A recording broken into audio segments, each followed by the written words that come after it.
important position? I've informed the city manager where I had the letter of the 3 signatures of the 3 deputy chiefs of police whom I was sending for vetting. All 3, they've signed a letter that they agree that they will go. Then Julius Mkwanazi came back and sent me a WhatsApp that it is not in line with his condition of appointment. I then informed the city manager as well.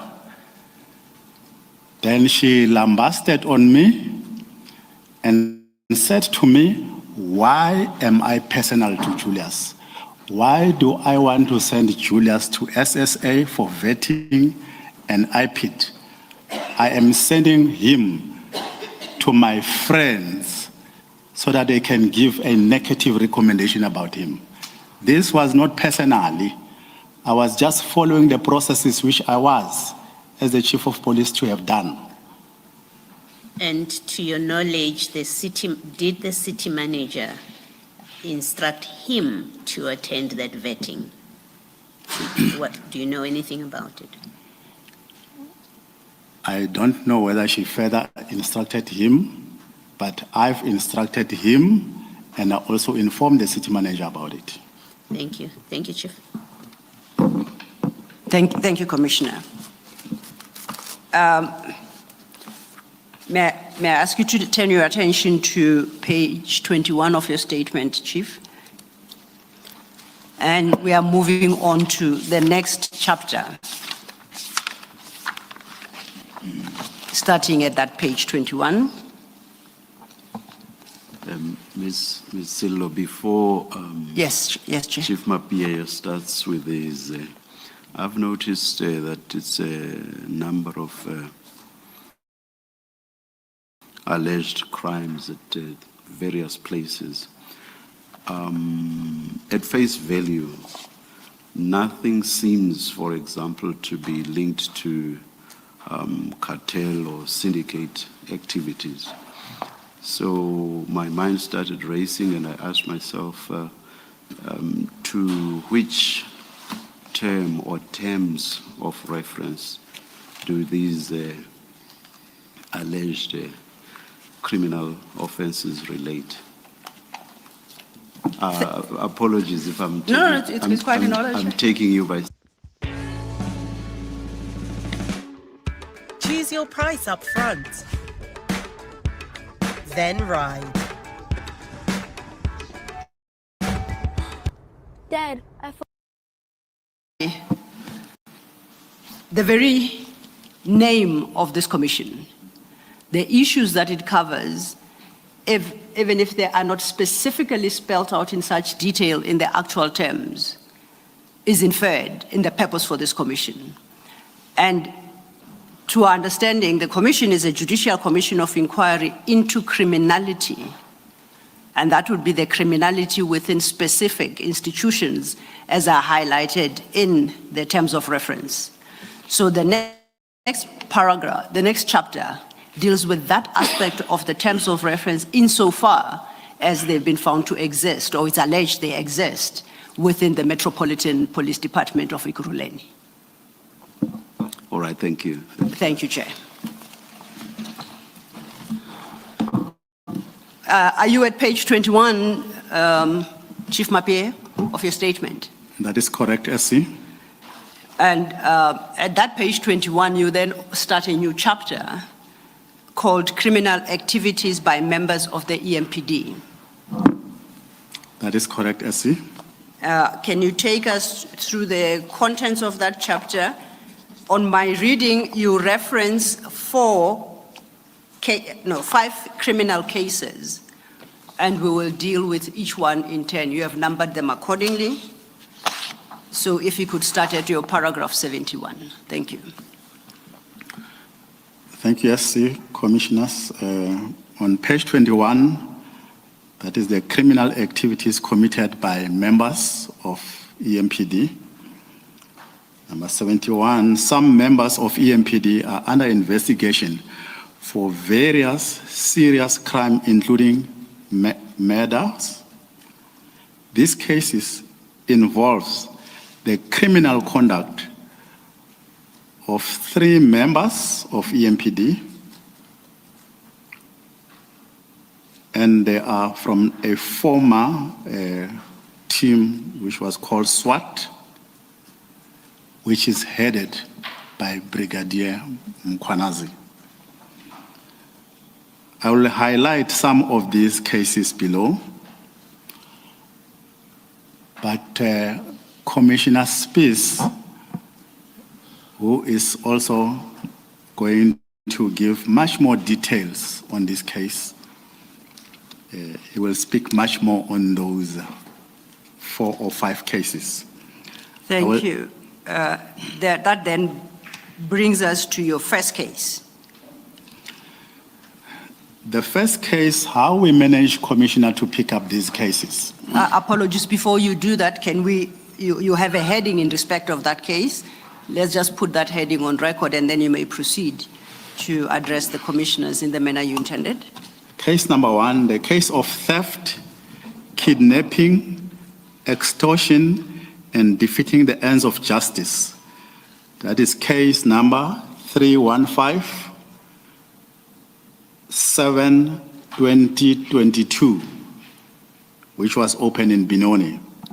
Thank you. You may then address the commissioners on what you wanted to say.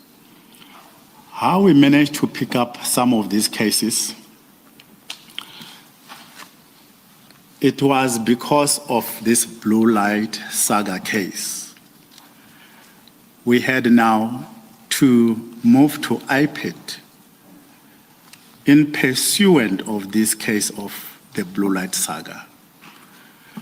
When we were then at IPID, the executive head of IPID, she then indicated to us that you came with this blue light saga case. We've got a lot of other cases against your own members.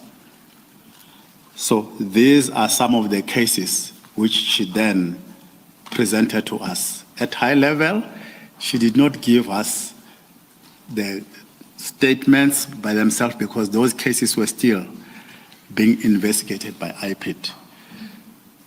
So as I've indicated that Mr. Spies will go much more in detail with those cases, but that was the first case. I don't know whether I must go to the second case. Perhaps just you have 2 small paragraphs in respect of that particular case on your statement. If we could just dispose of that before we move to the next case. Page 21, paragraph 73, the above case which I've spoken about now. This case involves the conduct of 3 officers. I will leave it at that, the 3 officers. Then paragraph number 74, the 3 officers are alleged to have raided the Smoke and King supermarket, confiscated cigarettes worth of 29,000, thereafter kidnapped the manager of the store. They thereafter tendered 1 box of cigarettes to the Benoni police station, claiming they found it abandoned in the field. Chief Mapie, you indicated that the members involved in the cases that you'll be dealing with are all members of the EMPD, correct? That is correct, SC. You have, in identifying the first case, you have provided the case number in full. So there is a recorded case with the police against specific persons. Do you assume that the persons who are alleged to have committed these crimes in that docket, are you suggesting that their identities are not public and that they must be concealed?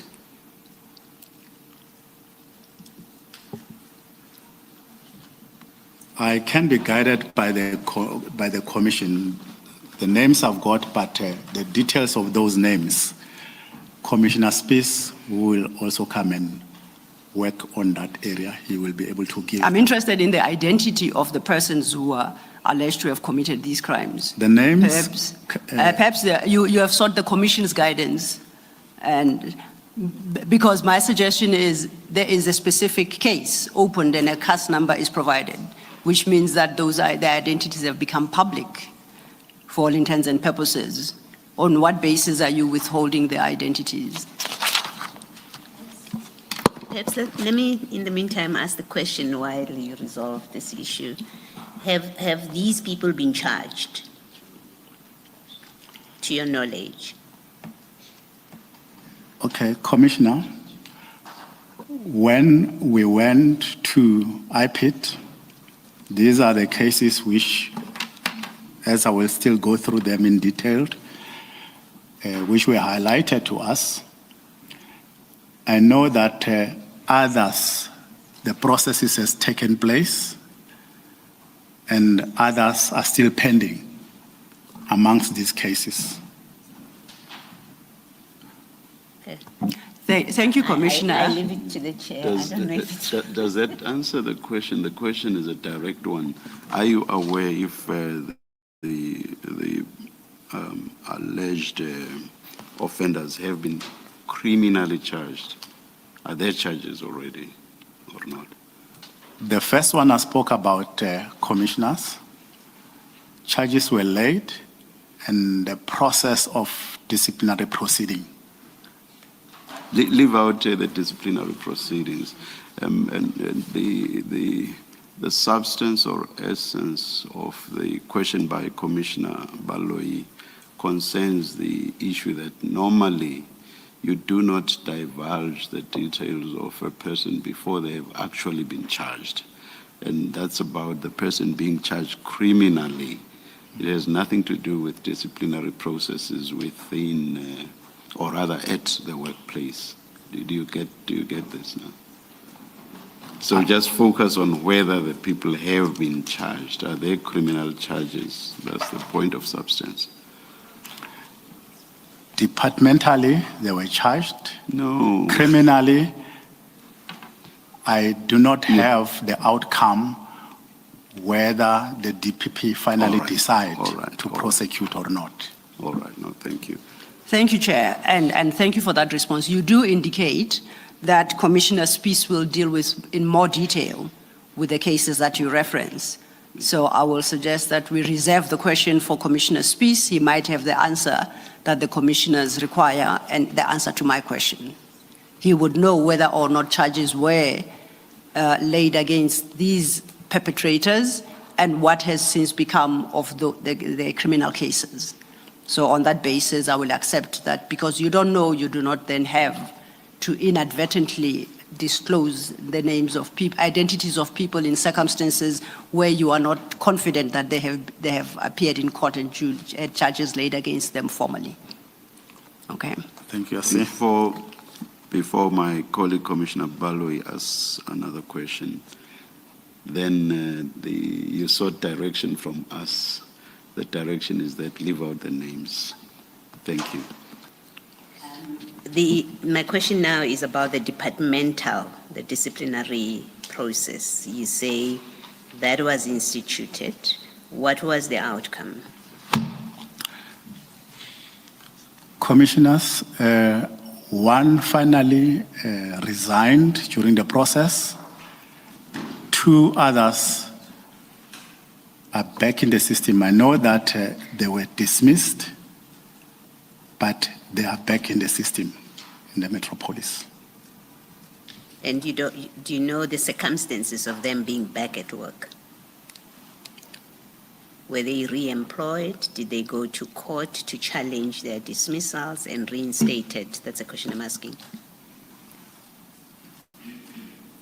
I think, Commissioner, the details will be given by Commissioner Spies. I don't want to preempt on that one, please. Thank you.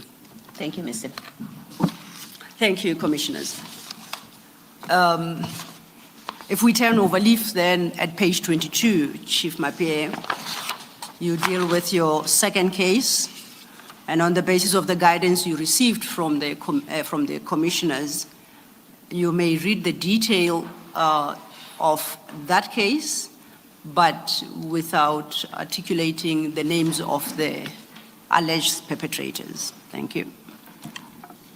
On page 22, the second case, it's case number 72 of 8/2022, which was a marathon theft, copper theft. Apologies, Chief Mapie, please read that correctly. You called it a... Okay, Please read it correctly. Thanks, Essie. It's a marathon theft copper case. Thank you. Case number 72 of 8/2022.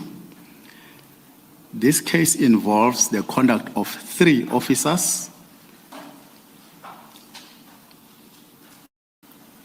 And this is the same 3 officers involved in the Benoni case. That is correct, Commissioner. Thank you. We won't go beyond the same other descriptor or description. Please continue. The third case. No, Chief Mapie, you haven't completed what this case is about. So you said the case involves the conduct of 3 officers. You may skip the names, but please indicate what the case itself is about. This case, it alleges that the officers have robbed the premises of the complainant in Merton. Here, I don't have the details of exactly which was taken from there. So Understood. That is the case number. Understood, accept. Thank you. You may proceed to the next. The third case, Commissioners, is a murder case which took place in Brakpan, committed during April 2022. This case involves the death of a male in Brakpan and the subsequent disposal of his body in Nigel Maryvale Dam, where it was subsequently recovered by SAPS.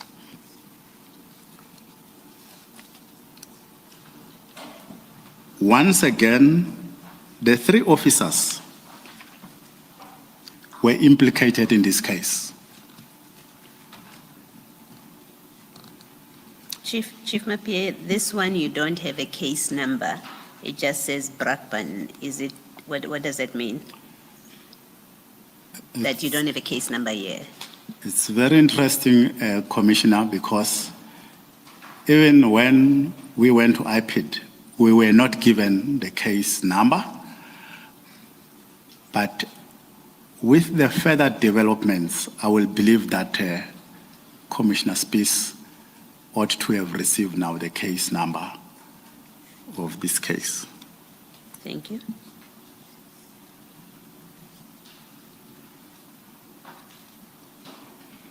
Please continue, Chief. The fourth one is a Bedfontein truck theft under false pretenses. That is case number 86 of 2/2023. This case involves the conduct of 2 officers. It's the same officers whom were involved in the others, but this one, instead of them being 3, here there were 2 of those same officers who were involved in this matter. It concerns a hijacking of a truck on the N12 highway and a theft of its load. That's the high-level summary I can give to that. Thank you.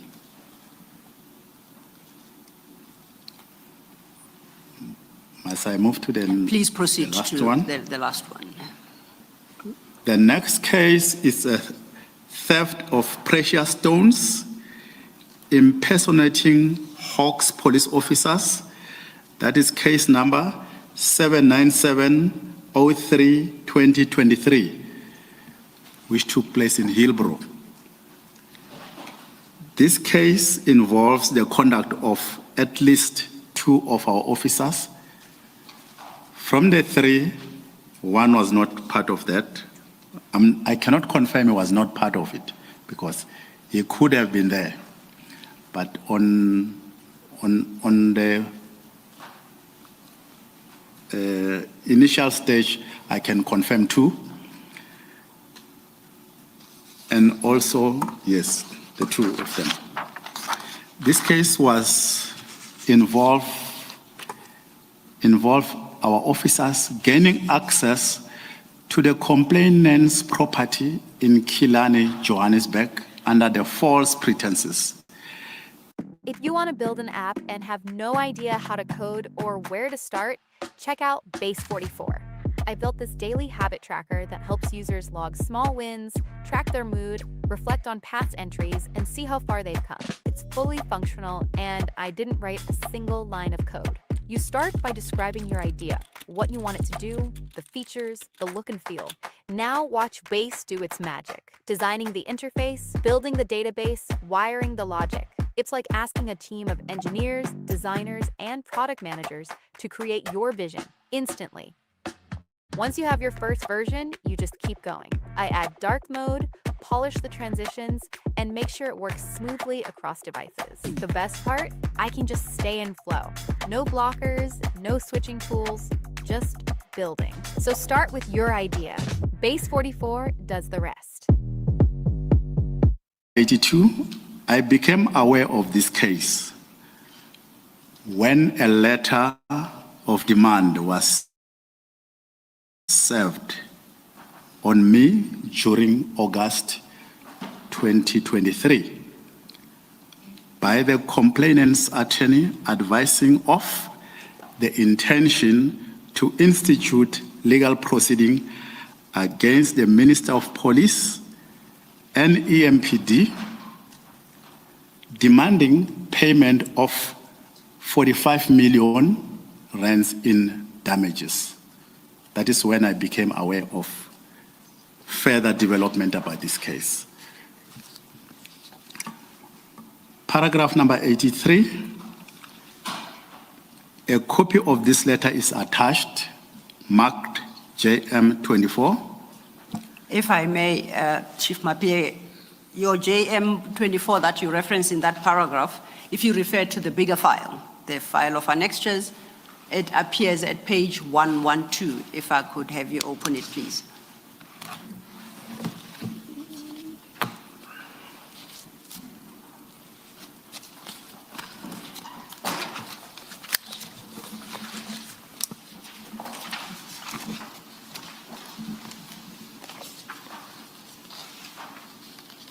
Have you located it? 112. And it's marked JM24, as you state in your paragraph.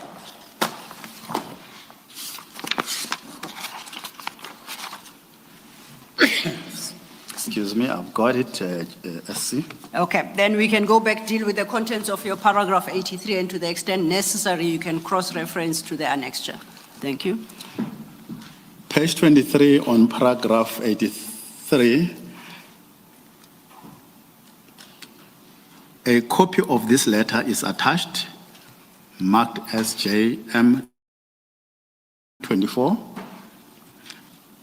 Attached to the letter are still pictures of the accused members extracted from the house CCTV footages. In these pictures, the members are clearly identifiable.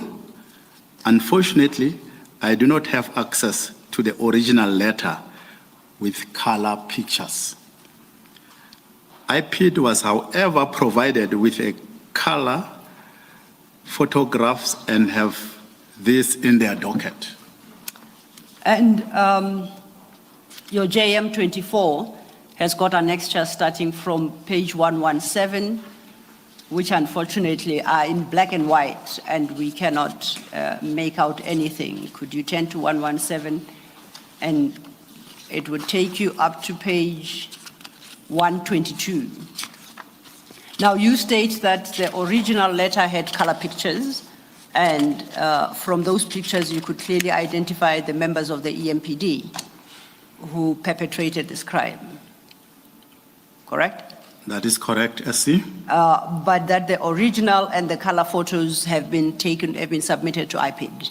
That is correct, SC.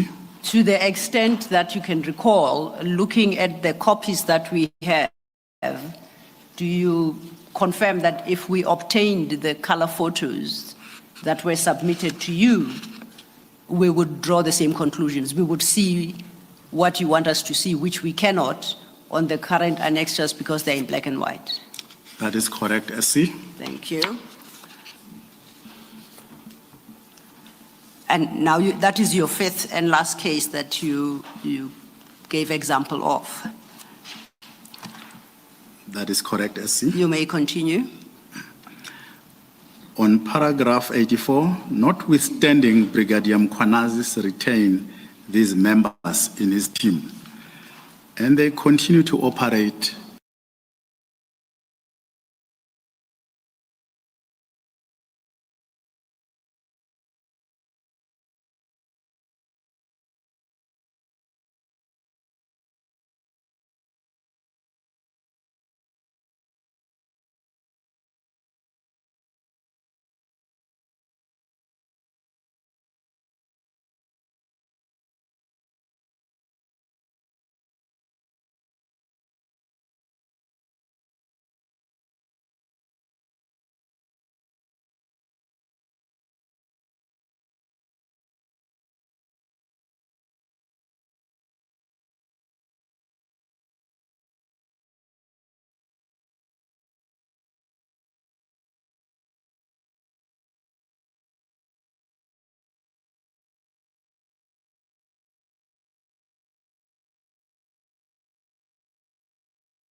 of the IPID Act prescribes that IPID must investigate. You see the rest of what is in that paragraph is in italics. Do you see that? That is correct, SC. My question to you is, do you confirm that what is in italics you have extracted directly from Section 28 of the IPID Act? That is correct, SC. So that those are not exactly your words. You took them out of the Act. That is correct, SC. If that is so, I am suggesting that it is not important to read out and go through every detail of what Section 28 provides. Thank you, SC. I will then invite you to turn the page to page 25 and paragraph 88, and which then deals with the substance of your testimony.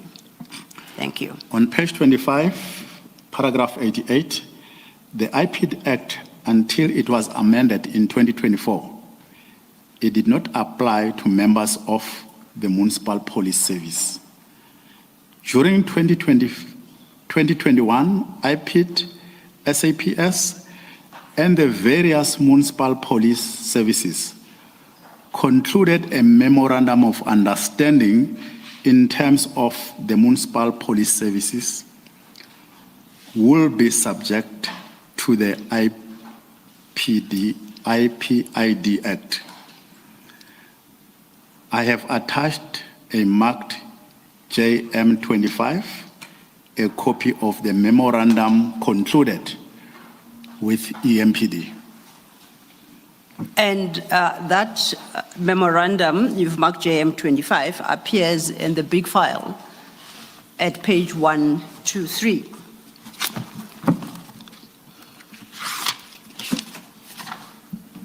And just for the record, I'll read the heading of that memorandum. It's called Memorandum of Understanding Regarding Cooperation Between the Independent Police Investigative Directorate, IPID, the South African Police Service, SAPS, and Municipal Metropolitan Police Services, MPS, to comply with the Independent Police Investigative Directorate Act 2011, Act 1 of 2011. Do you so confirm? That is correct, SC. And you indicate at your paragraph 88 that it is in terms of this memorandum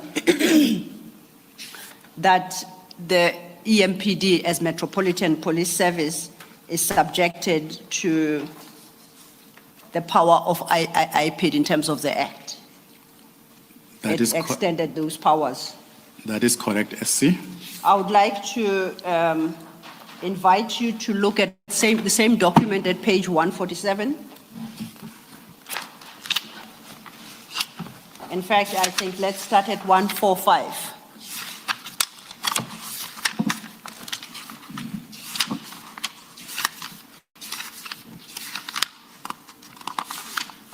I've got it, SC. At page 145, it's a document titled Certificate of Approval and Undertaking to Comply and Adhere to the MOU. You see that? I can see that, SC. And at the bottom, it appears to be signed at Pretoria, IPID office on the 18th of February, 2021. And there's a signature above the provision for signature by an executive director, IPID. That is correct, SC. If you turn over, lift to page 146, it's a similar document, but at the bottom, it seems to be it's signed by somebody else. General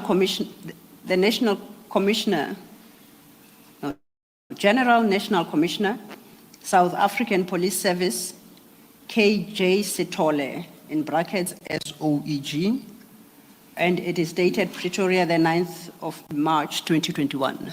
That is correct, SC. And then if we turn over leaf,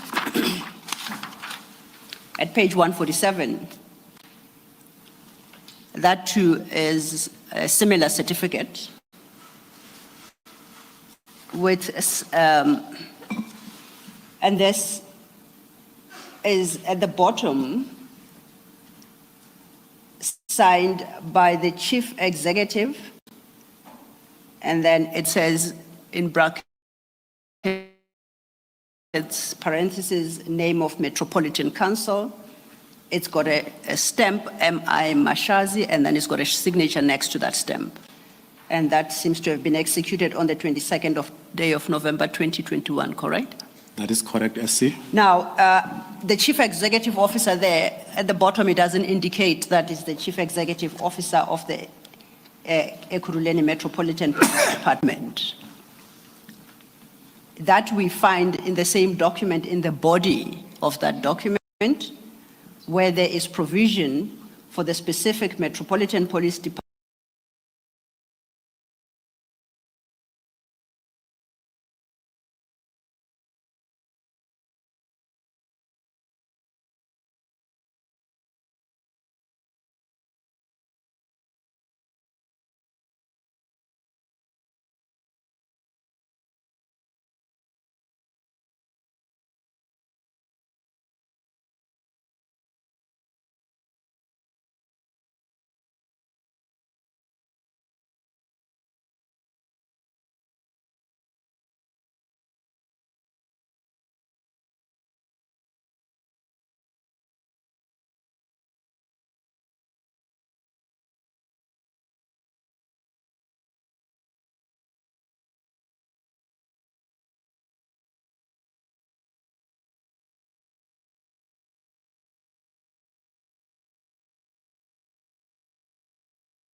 I've got it, SC.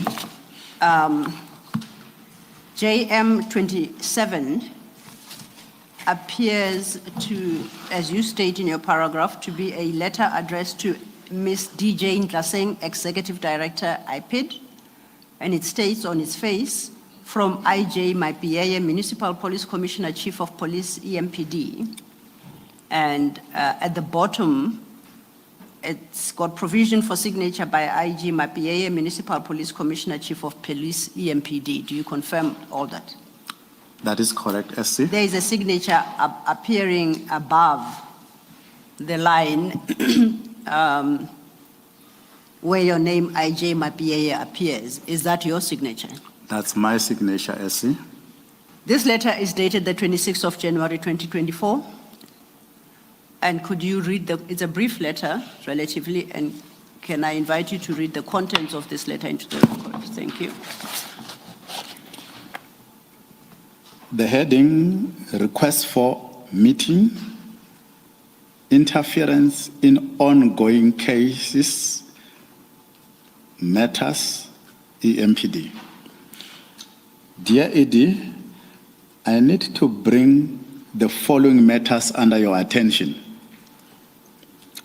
During 2023, I personally reported to you that one of your investigators, Mr. Makakula, reported in person to the city manager of the city of Ekurhuleni, Dr. Imogen Mashazi, that myself and the Deputy Commissioner Spies are the people who are pushing the IPID investigation into J. Mkhwanazi's case. EMPD, while nothing could be further from the truth. Paragraph number 2, it is a known fact that IPID has various investigations and cases still pending against J. Mkhwanazi, which some are not concluded yet. It has come to my attention that Mr. Makakula have had numerous meetings with J. Mkhwanazi on sidelines at Boksburg EMPD precinct. Last meeting between them was on Friday, the 19th of January 2024. I, as the Chief of Police and Head of Metro Police, have not been informed or have any knowledge of these meetings, and also do not receive any progress feedback on existing matters. The engagement of Makakula and Mr. J. Mkhwanazi has got the potential of jeopardizing the cases against Mr. Mkhwanazi. I therefore request a meeting with you, whereby we can discuss this matter further and a way forward on handling this. Your considered noting is appreciated. Then I append my signature there. Thank you, Chief. This letter is dated the 26th of January 2024. And you specifically in this letter, having raised the concerns that you had as the Chief of Police EMPD, requested a meeting with the Executive Director of IPID. 2 questions. Did the Executive Director furnish you with any written response to this letter?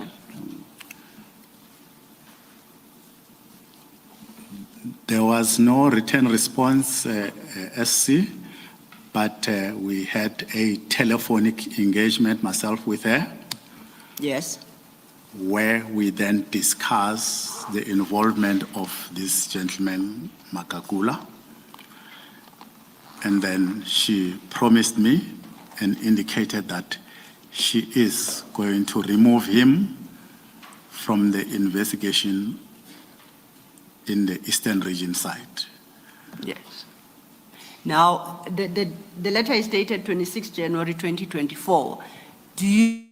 Would you have a recollection as to when you had this telephonic conversation with the executive director of IPID firstly, and who was the initiator of that telephone conversation?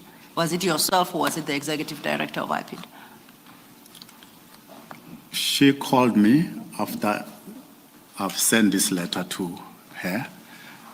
And would you recall how much after you had sent the letter? Or I know it's January 24, so you might not have a recollection.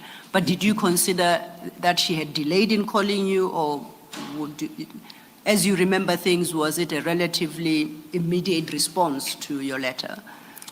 It was not long after I've sent this letter to her that she called me.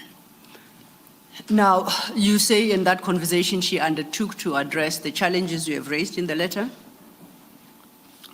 Did you say that? That is correct, SC. And secondly, that she undertook to replace Mr. Magagula as the investigator for the Eastern region?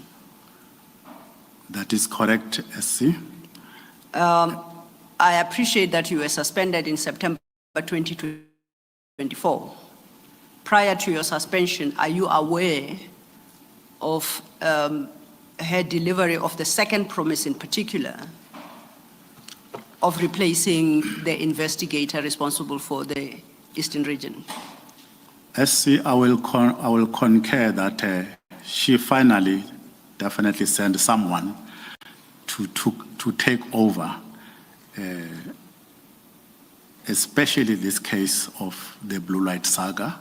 I think it was a captain from KZN, the surname is Tulu, who then took over these responsibilities in the Eastern region. You say particularly in respect of the Blue Light Saga. So the replacement of the investigator was only in relation to that particular case, is that what you're suggesting? And not in respect of all the cases that you have referred to, particularly those that involve criminal conduct by members of the EMPD? That I cannot confirm, SC, whether the others were still under Mr. Magagula or they were then also taken over by Kulu. And perhaps just to quickly refer you to the EMPD report and to find, it's JM19, and your JM19 should be in the big file from page 101.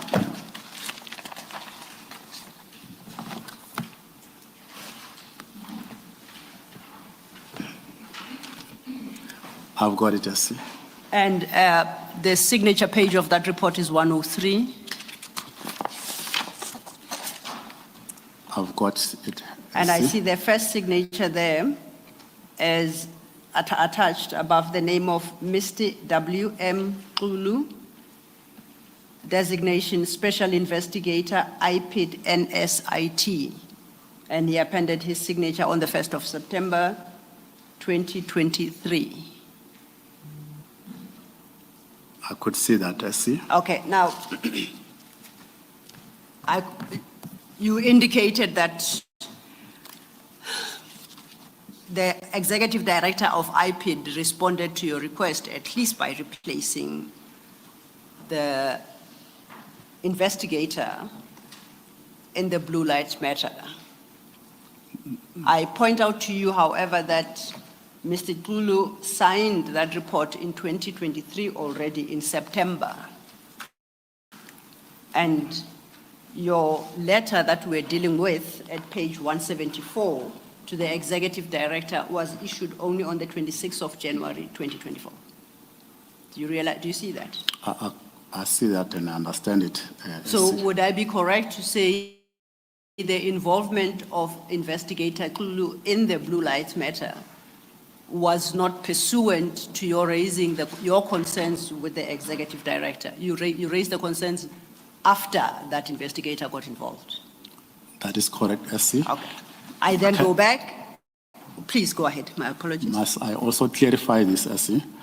Please do. I would appreciate that. Thank you.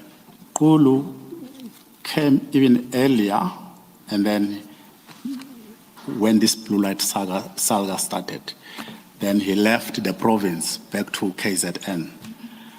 And then upon further engagement with myself and the ED, he came back again, Kulu, because in his absence, Mr. Makakula was then dealing with these matters as well.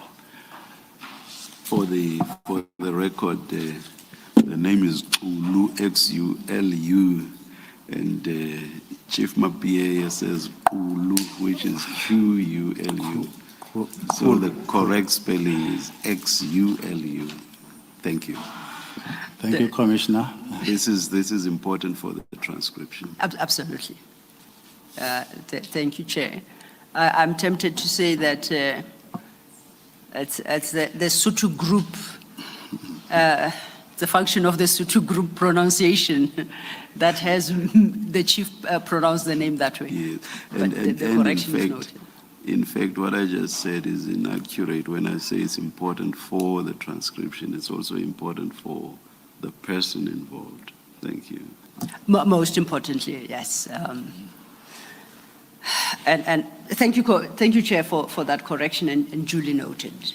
So then, the discussion we're having is that Investigator Kulu got involved in the blue light matter as an investigator before you raised your concerns at Annexure JM27 with the Executive Director of IPID. That is correct, Essie. So his involvement did not arise as a result of the concerns you had expressed on the 26th of January 2024. It's completely unrelated. So you had explained that he had been involved, and if I understood you well, then he left the jurisdiction of Gauteng, went to KZN to live there, and I think you were suggesting that he subsequently came back. You recall that? That is correct, Essie. Now, you had wanted to provide some clarification, having highlighted his movements in the manner that you did, I think before the chair corrected the proper pronunciation of Investigator Kulu's name. So I invite you to state what you wanted, or to provide the clarification you had indicated you wanted to give. Thank you. Thanks, Essie. Commissioners, this gentleman, let me pronounce it properly, Kulu, he is working, according to my information, he is deployed in the KZN area. But he came specifically to come and assist with this blue light saga story. At some stage, he then went back where he came from. In that vacuum, it's when, as well, Makakula was then in the picture.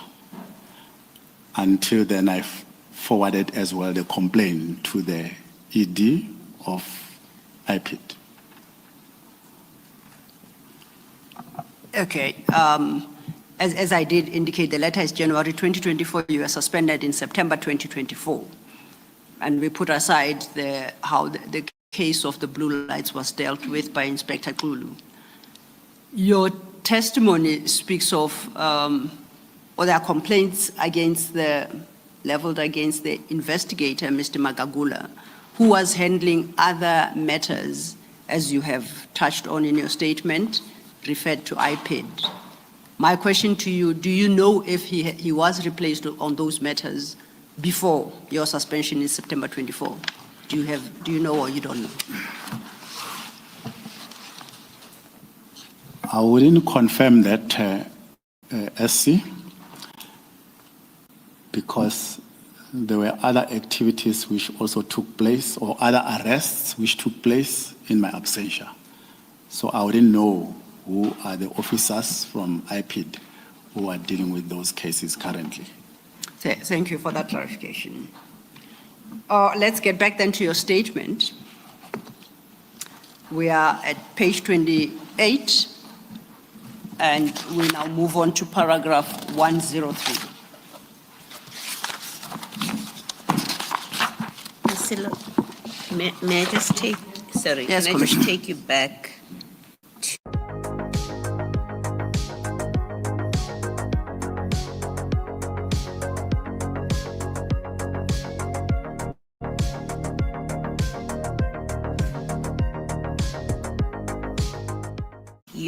You state in that paragraph your discussions or your concerns that you raised with Ms. Ntatseng of IPID. And then and one of them is the perceived close relationship of Mr. Magagula with Mr. Mkwanazi. And then this is the part you say, as well as victimization of myself and witness. Who are you saying, or who was victimizing you and the witness? It's not clear to me whether it's Mr. Magagula or it's Mr. Mkwanazi in the way that this is written. The victimization from myself, I think there is an area where I'm still going to address it in detail, Commissioner. But my witnesses who were dealing with this matter, because IPID cannot work in silos. They have to come to EMPD, Metropolis, to get the relevant information.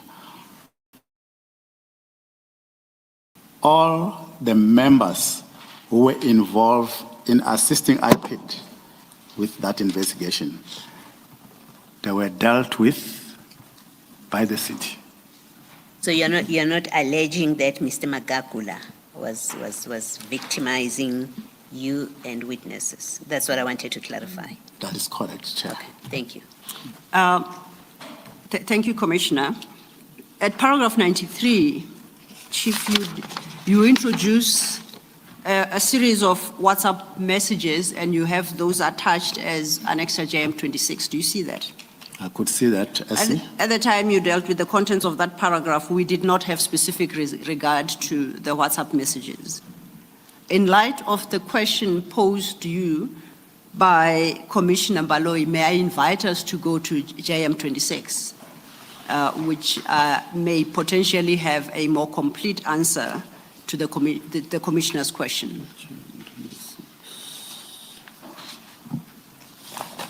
It is flagged JM26, and in terms of page numbering, it would start at page 168.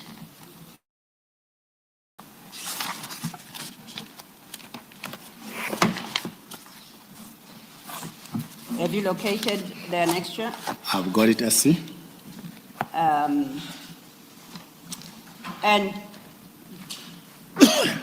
this will go to page 173 from 168. Do you see that?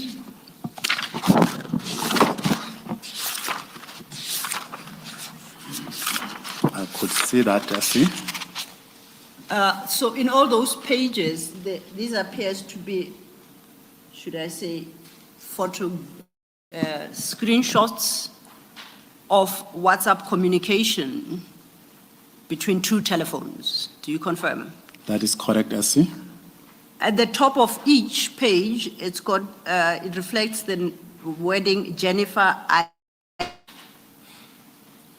That is correct, SC. What is that? What is meant by Jennifer IPID? That's how I've saved her number on my phone. Okay. Now, the communications as are reflected, some are in green and some are in white. Just to orientate us, when they are in green, who is the speaker, and when they're in white, who then is the speaker? Commissioners, when they are in green, it's myself. When they are in white, it's HOD or ED. Executive Director. That's correct. Okay.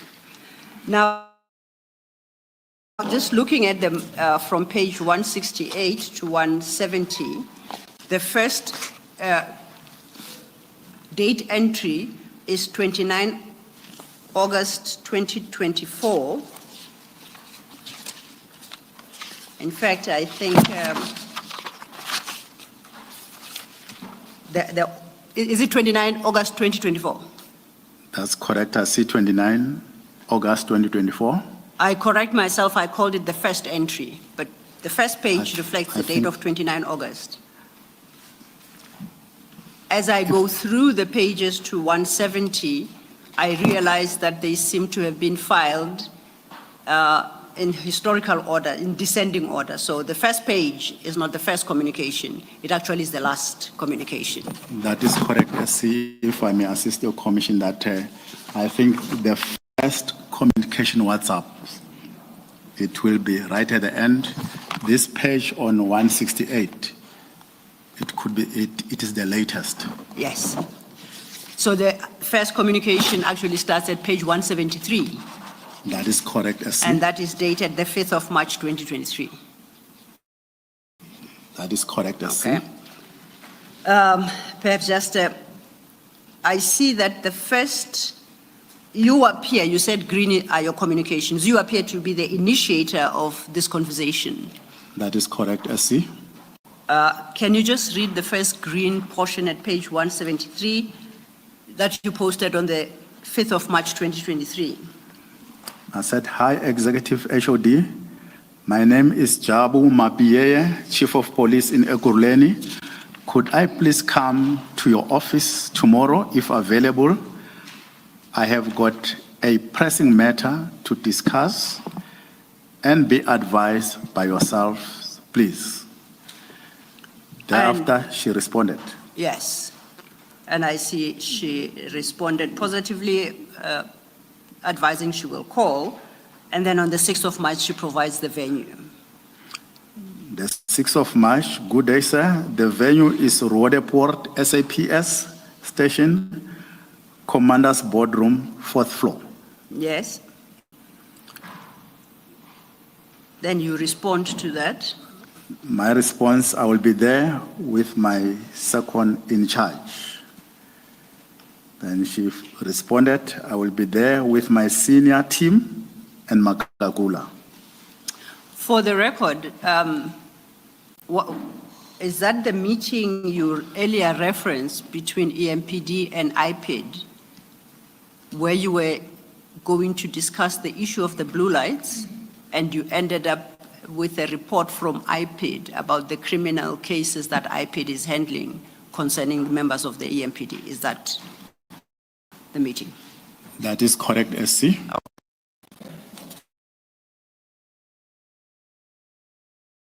Then when on to the file, now go. And on this page, perhaps just to highlight the first message in green, which is your message. That is correct, SC. Please read that. into the Morning, record. ED. It has been a while not communicating. I'm currently on leave, going back to work next week. Could I kindly have a meeting with your good self next week, please, regarding the challenges I am having with witnesses who are being victimized with regard to Mkwanazi's case? And then if we go to page 171. Before that, just for clarity on the timing, Oh, yes. the last text or chat at page 173 was on the 7th of March, 2023, and the one you've just read in which you say that it's been a while not communicating, that's on the 16th of May, 2024. The one you've just read was on the 16th of May, 2024. That's just for the record. You confirm, though, that that is so. That is correct, Commissioner. Thank you. Thank you, Commissioner, and that is correct, because if you have regard to page 173, the last communication, according to that date stamp, appears to have been on the 7th of March, 2023. The message you just read is dated the 16th of May, 2024. So there was about more than a year of no communication between yourself and the Executive Director of IPID. That is correct, Commissioner. So technically, The question of victimization of witnesses, at least insofar as these WhatsApp messages are concerned, you introduced for the first time, it would appear in May 2024. Am I correct? That is correct, Commissioner. Then, Just for the record, Yes. Advocate Silo, because these WhatsApp screenshots are not in sequence, 170 and 171 are 2023 WhatsApps. So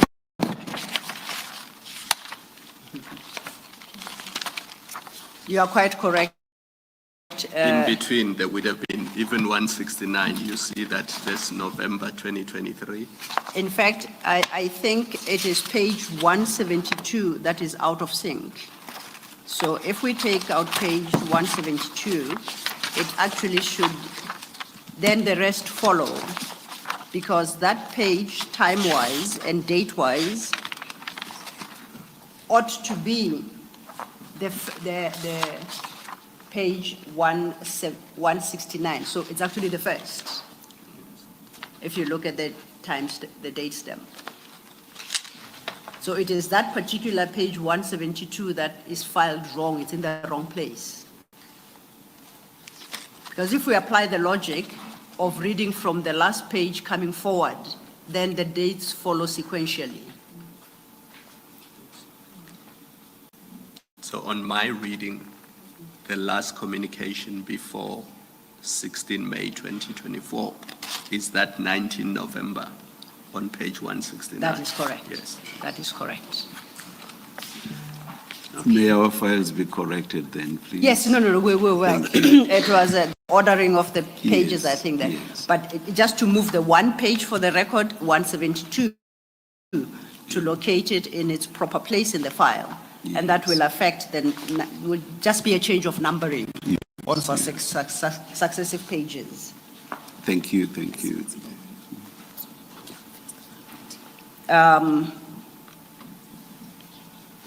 And if I could just then quickly deal with your current page. Or perhaps let's take the break before you move on to that and resume at 11:15. Let's adjourn. And we'll take the opportunity to correct the pages. Thank you.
dance of nature is an ancient rhythm. Every motion contributes to an unspoken choreography of harmony. Every creature has its part.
Thank you, Chair.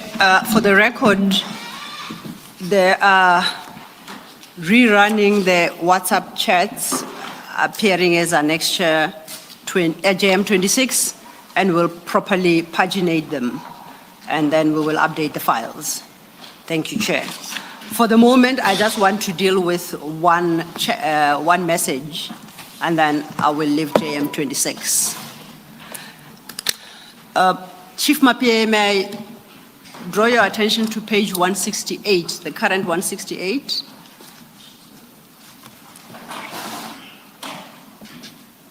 And for the record, I do accept that once updated, the page number will change. Yes. In the big file. In the big file. We are still dealing with your WhatsApp chats.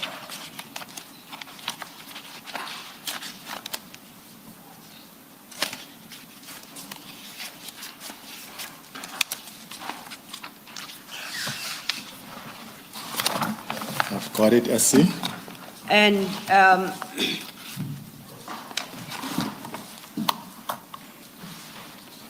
it's your email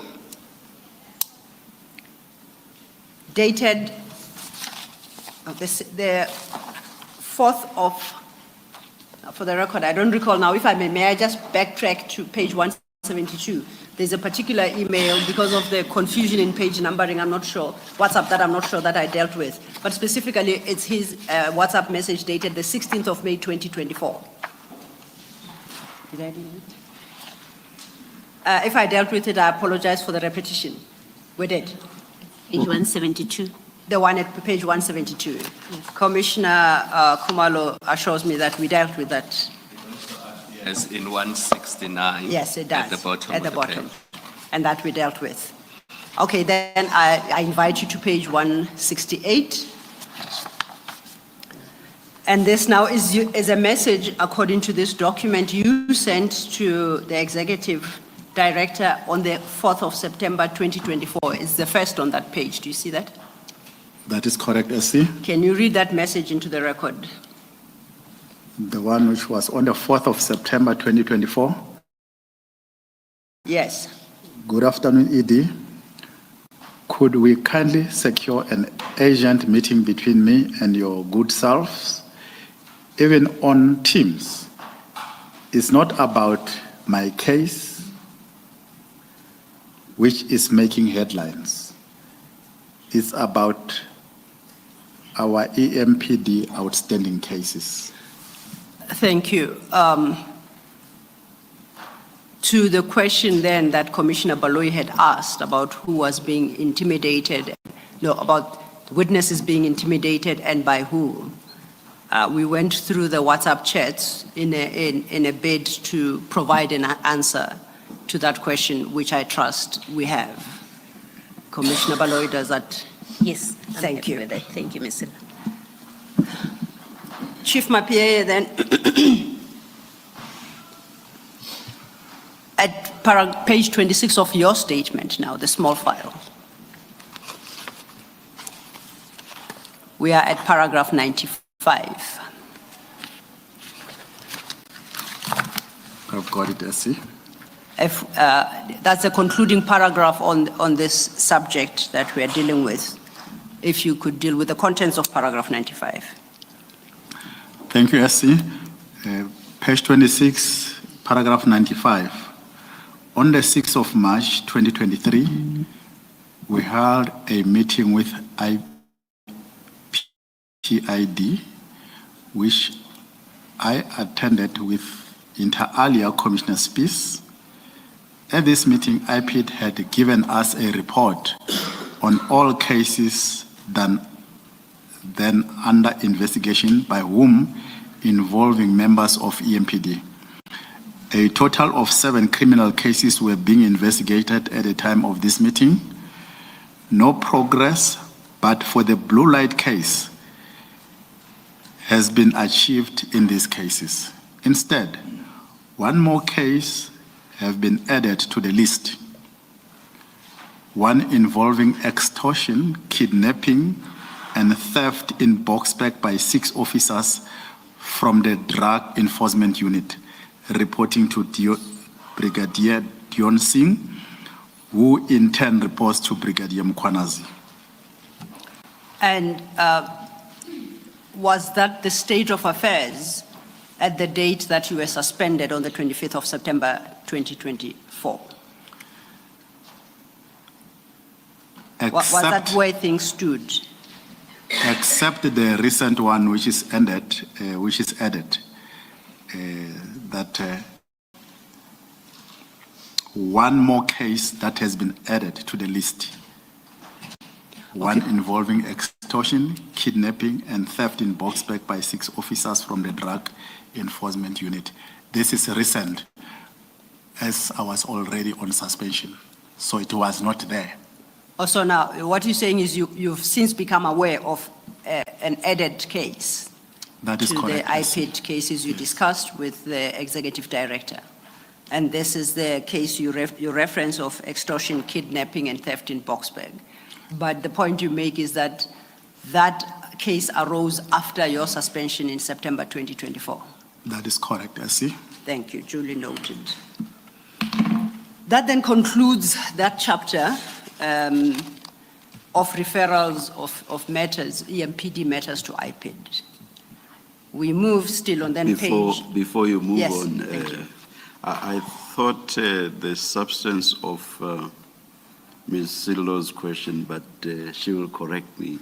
I thought the substance of her question was whether, as at the time you were suspended, the lack of progress endured all the way right up to when you were suspended, leaving aside the question of the addition of a new matter, but the lack of progress on the investigation of those matters endured throughout. That's correct, Chair, and I thought you had answered, but please specifically address yourself to the question as reposed by the Chair. Oh, yeah, I just heard him talk about the additional case and I didn't. I think he was trying to draw a distinction, Yes, yeah, yes. because the two facts are set out in the same Yes, paragraph. yes. Please Can address you- the question Directly, please, thank you. without reference to this extra case. Thank you, Commissioner. Until such time that I was then sent on suspension, that was the state of the cases. Thank you. Thank you, Chair. We move then, Chief Mapie, to your next topic, which you term attempts to discipline Brigadier Mkwanazi, and you deal with this from page 26 of your statement, the small file. I'm on page 26, SC. You start at paragraph 96 with a statement that all your attempts to discipline Brigadier Mkwanazi were frustrated, right? That is correct, SC. Please tell the commissioners about your attempts to discipline Brigadier Mkwanazi and how the attempts to so discipline him, you contend, were frustrated.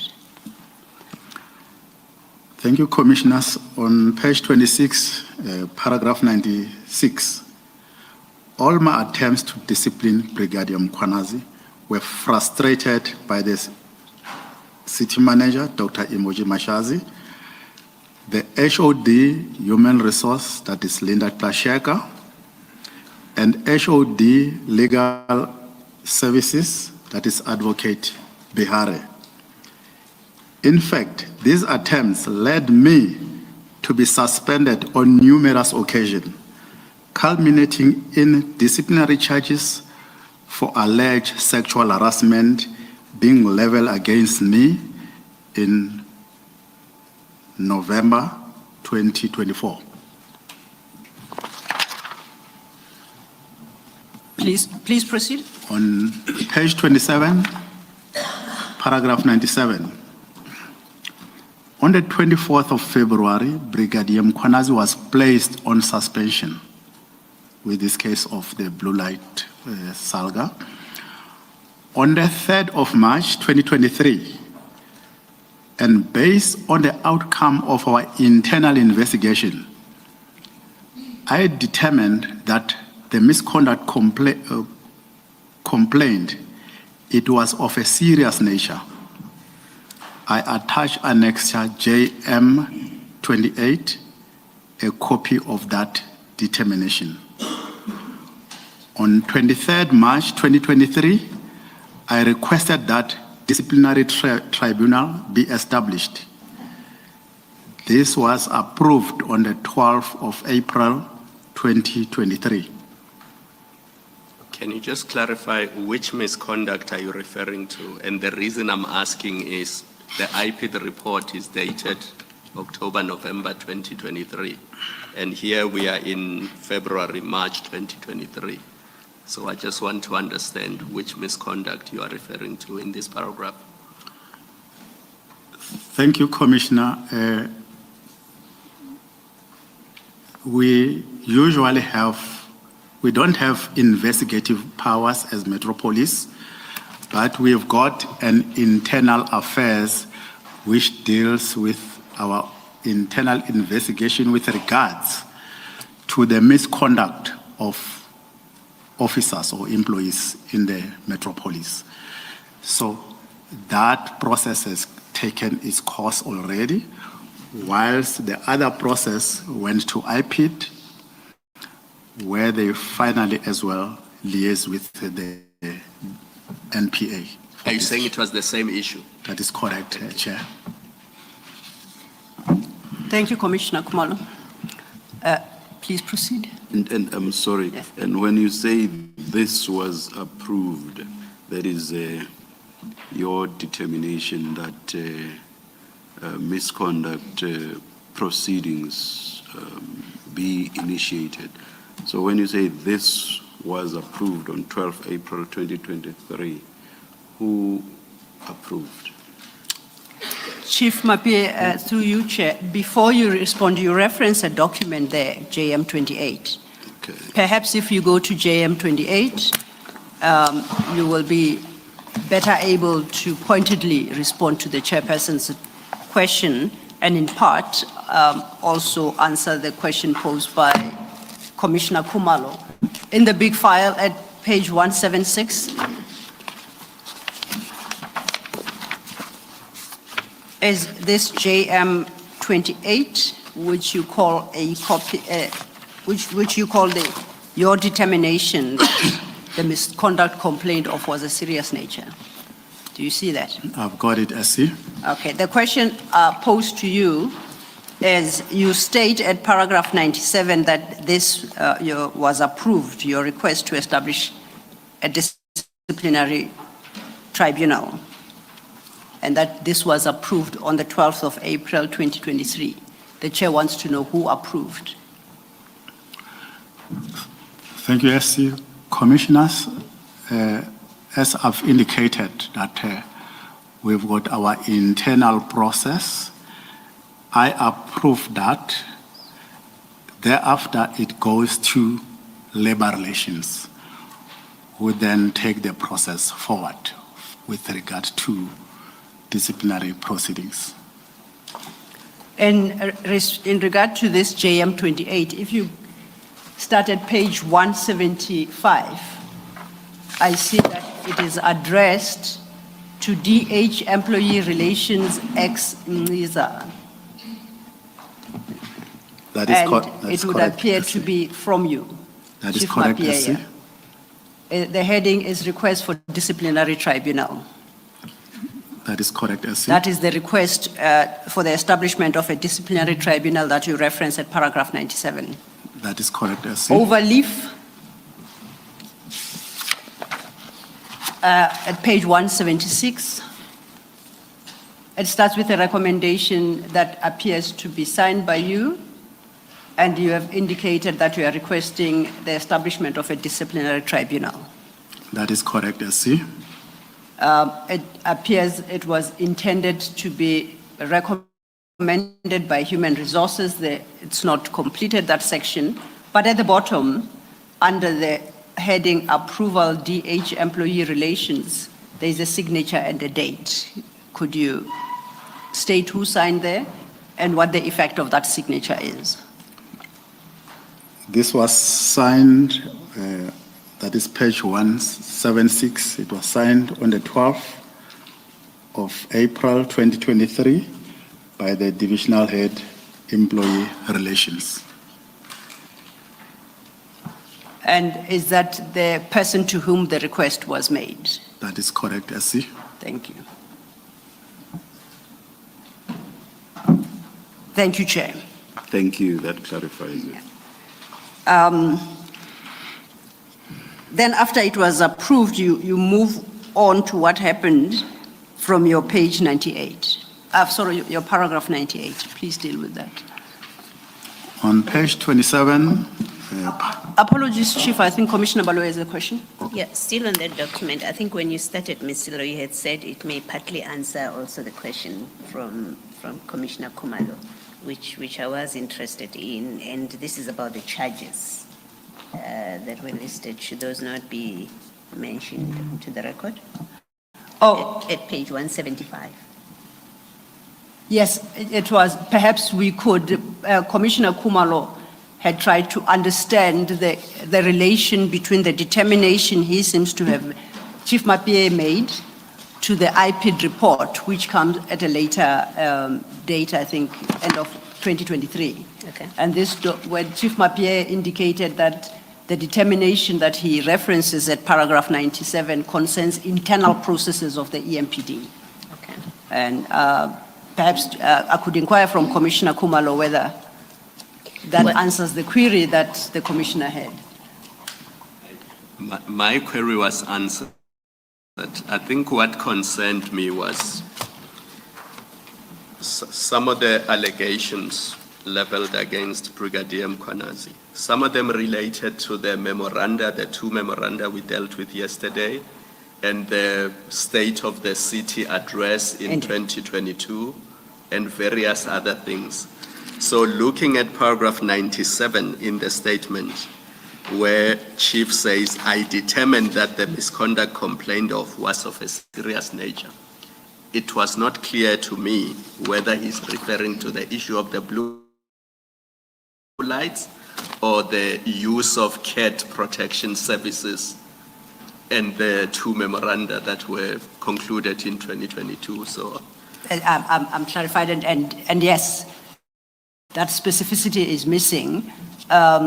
So perhaps, Chief Mapie, with reference to JM 28, you indicate the nature of alleged misconduct.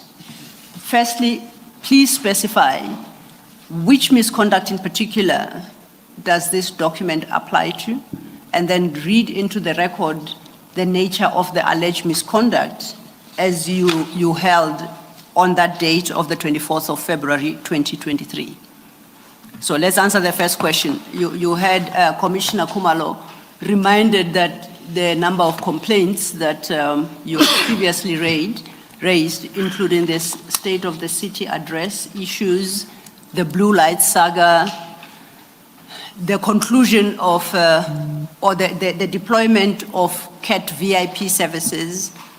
So just so we are clear, the determination you made in February 24th of February, 3rd of March 2023, in relation to which incident does that determination apply?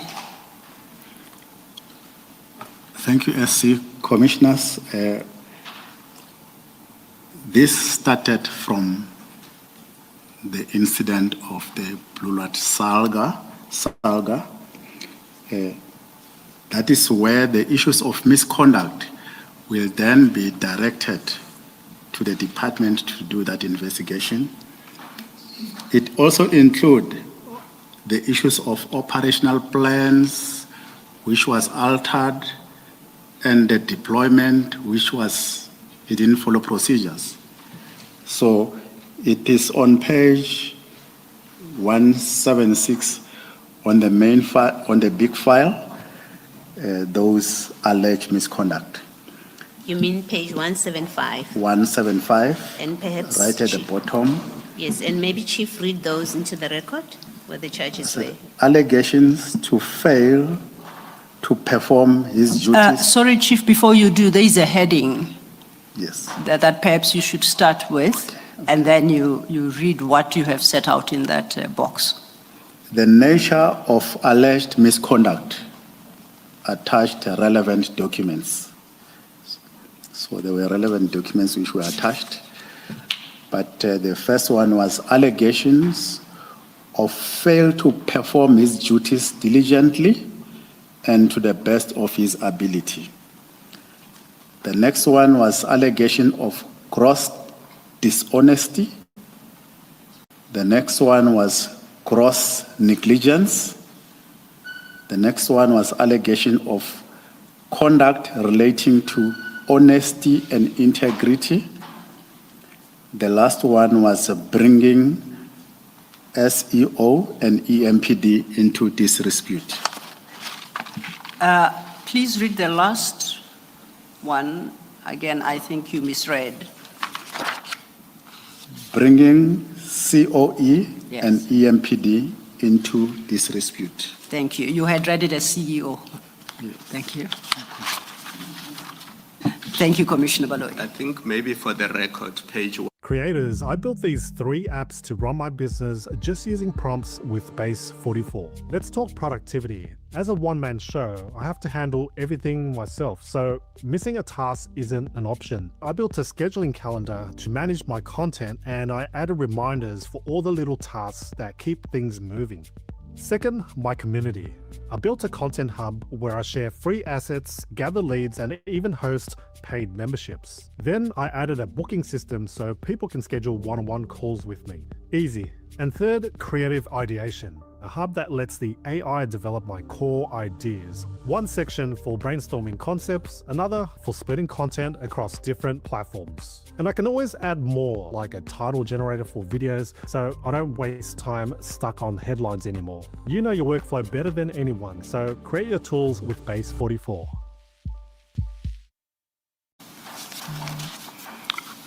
Page 27, paragraph 98.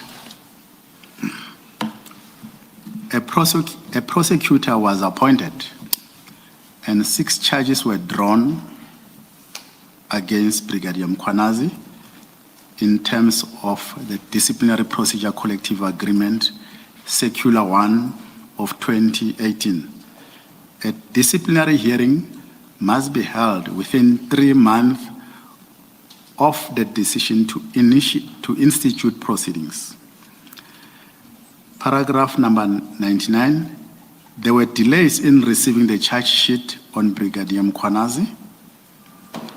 On 24th of May, 2023, Mr. Sheka, the HOD, HR, uplifted Brigadier Mkhwanazi's suspension with immediate effect and directed him to resume duty.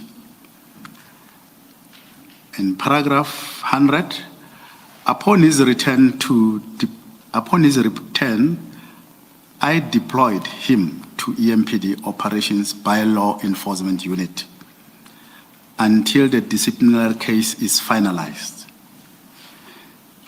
In light of the serious charges he faced, I considered his return to his substantive post undesirable. I attach a copy of this redeployment letter marked J29. On paragraph 101, on the 15th of June 2023, HOD Human Resource Linda Kashega challenged my decision by deploying Brigadier Mkhwanazi, and she directed that he be deployed back to his substantive position. A letter of this is attached and marked J30. I responded to this letter on the 20th of June 2023, advising Ms. Kasheka that I, as the Chief of Police, had the power in terms of Section 64C of the SEPS Act to transfer members of the service in the EMPD, and a copy of this letter is attached, marked JM31. Yes. Paragraph 101, 102, on the 21st of June 2023, and the following discussion initiated by Ms. Kasheka and Advocate HOD Bihare, HOD Legal Services, I was pressurized to hand over the docket relating to Brigadier Mkhwanazi to Advocate Bihare, who is the head of Legal Corporate. This I did as per my memorandum to Advocate Bihare, dated the 21st of June, 2023, a copy of which is attached and marked JM32. On that score, if then I could invite you to page 180 of the big file. That is the document that Commissioner Khumalo referred to previously, and I said you will get to as you work through your statement. Commissioner Khumalo, perhaps then, with reference to this annexure, you may make your comments or pose the question to the witness.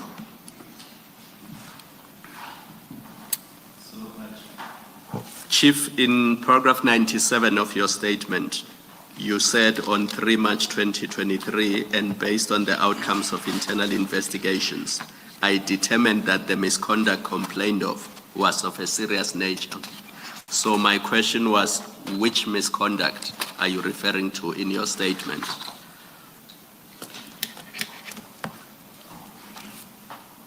And based on the document that we see on page 180, it appears that the misconduct referred to is the one relating to the use of blue lights, because you say in paragraph 2 of your letter, on 2 February 2023, allegations of very serious misconduct, and I emphasize the words very serious misconduct, were received from the media, and then there was a subsequent internal investigation.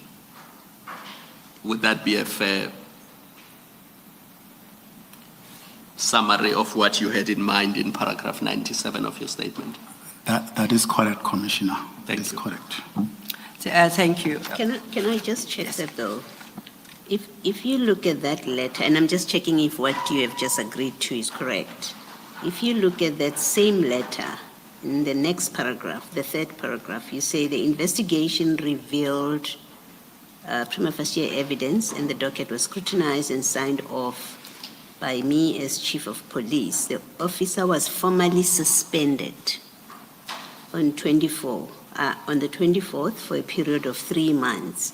Now, correct me if I'm wrong, my understanding of your evidence is that the suspension was not just for the blue lights issue.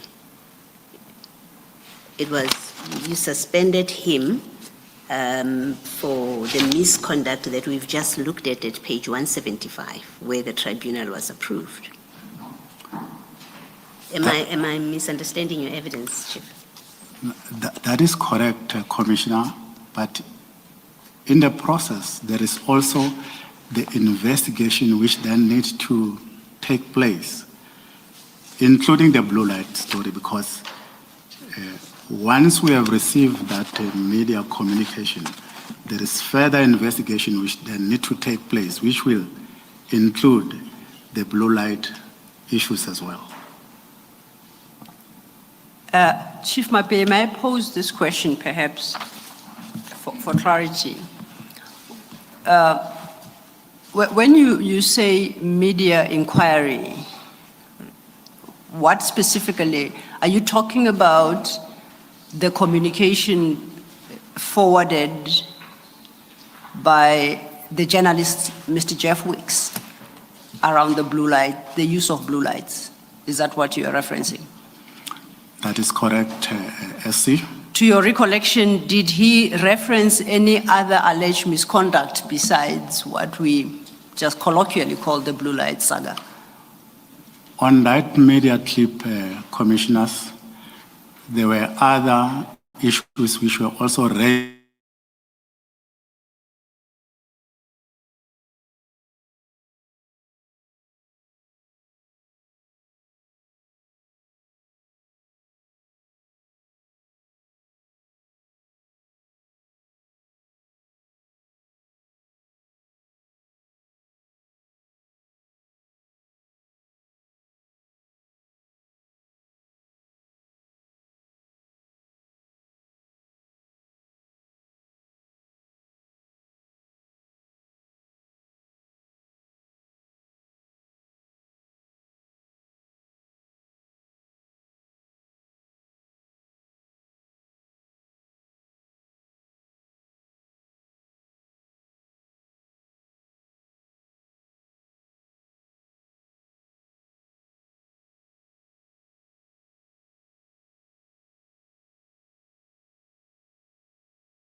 basis, my lord, that the trial within the trial was conducted for the admissibility of a statement made by accused number 2 before the magistrate, Ms. Cronje, on the 24th of June 2020 at First Loras Magistrates Court.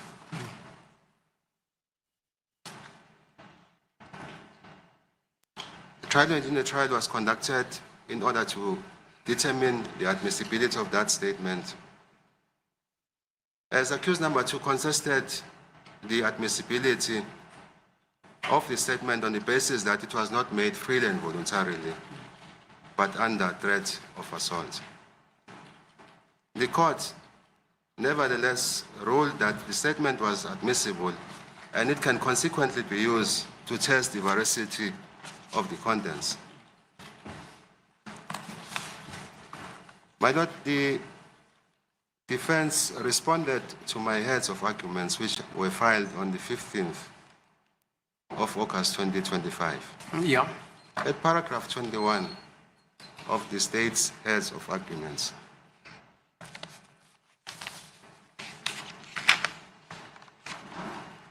in an application for a discharge of accused number 4 in terms of section 174 of the Criminal Procedure Act 51 of 1977 as amended, the state submitted that the importance of not distinguishing between confession and admissions when used against another person means that the executive statements are admissible evidence against the co-accused if they are made in the furtherance of a common purpose or conspiracy. They made reference to a book by Hoffman and Reffert, 4th edition at page 19, and contend that the book explained what is executive statements made in the furtherance of a common purpose or conspiracy, and they are admissible against the co-accused. In order to be admissible, the statement needs to form part of the acts done in the commission of a crime. I also did research, my lord, on this subject. And I came to the following with regards to executive statements. The executive statement of A, who acts together with B and C in the furtherance of a criminal enterprise, are, if they are performed in the furtherance of a common purpose, viewed as being not less than a statement of B and C.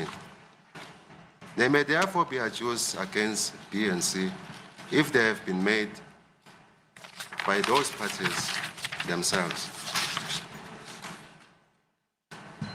The statement by A is admissible against B because the statement is by law a statement that is attributable to B as much as it is to A.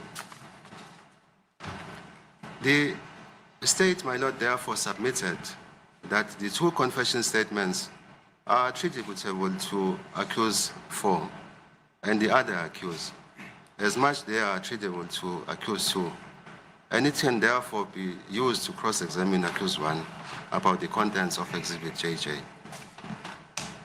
I submit, my lord, with due respect, that this is an attempt by the state to force open the door for the admission of such statements as executive statements against the co-accused, and this could undermine the integrity of the courts and our jurisprudence, and it should be discouraged at all costs. The common law exceptions. At common law, there is an exception, my lord, to the exclusion of extracurricular statements of co-accused if the statement constitutes an executive statement by an accused. It may be admissible against a co-accused if it was made in the furtherance of a common purpose. Executive statements more commonly referred to as statements made in the execution or furtherance of a common purpose or conspiracy is an extracurricular statement, out of court statement made by one conspirator that is admissible against the other conspiracy. The crucial element, my Lord, is that the statement must have been made during and in the furtherance of a common purpose or a criminal enterprise, and not after the fact, like many confessions. My Lord, what this entails, I'm going along the lines of my colleague's submission, Mr. Ramsepel. What the aforesaid statement means is that the accused must be arrested for having. QuickBooks gives me the superpower to automate my invoices, track expenses, and get paid fast so I can get back to what I love. Get more done in less time with QuickBooks Online.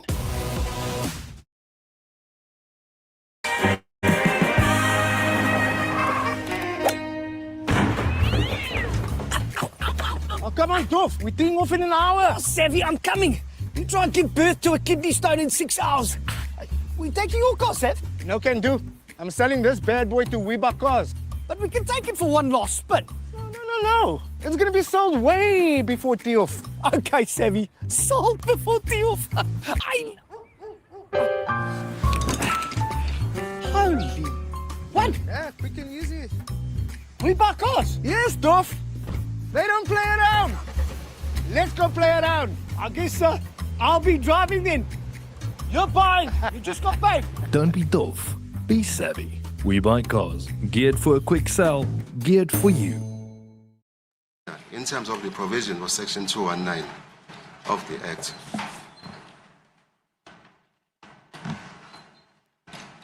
I'll follow suit, my Lord, and state that I don't want to validate that by mentioning a confession and validating the accused, that is accused number 2 statement, Mr. Ndans.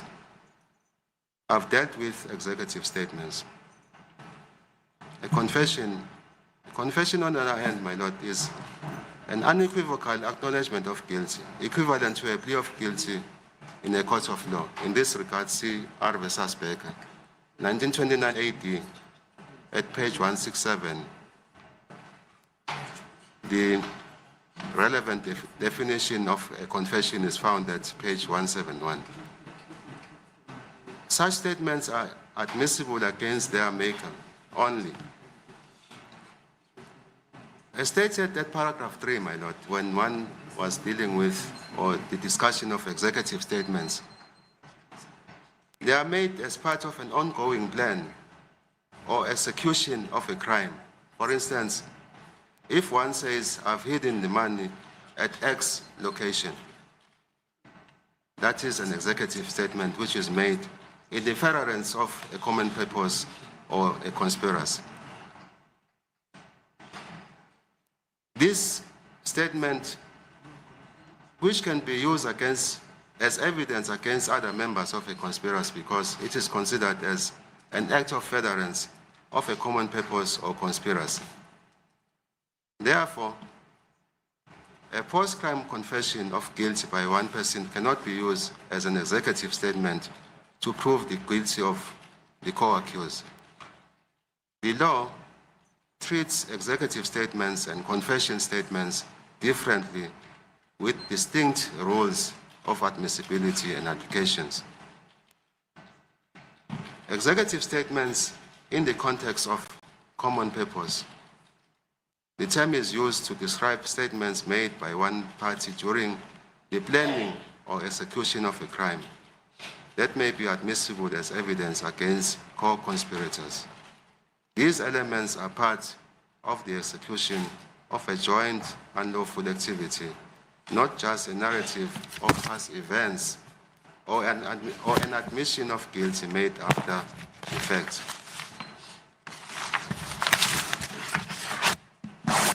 My Lord, I also found the useful case in this respect or discussion, the case of R versus Blake and Ty.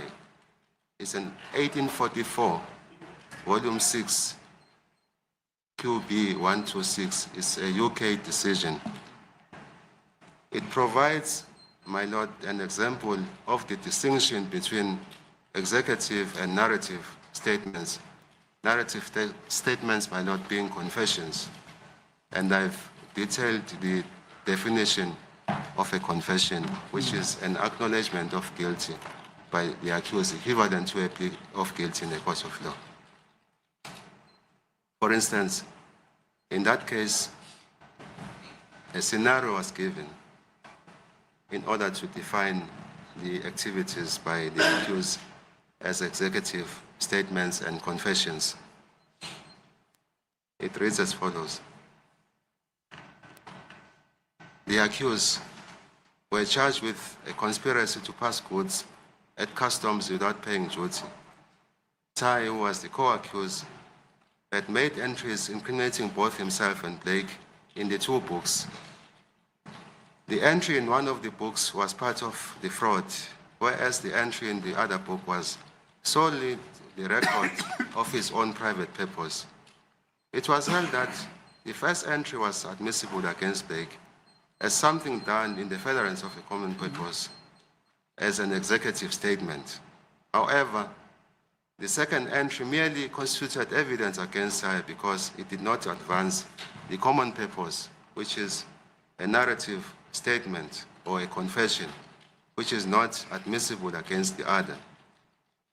In this respect, the learned author Swikat P.J. and Van der Merwe, S.E., in the Principles of Evidence, 4th edition, at page 3455, deals with the similar issues.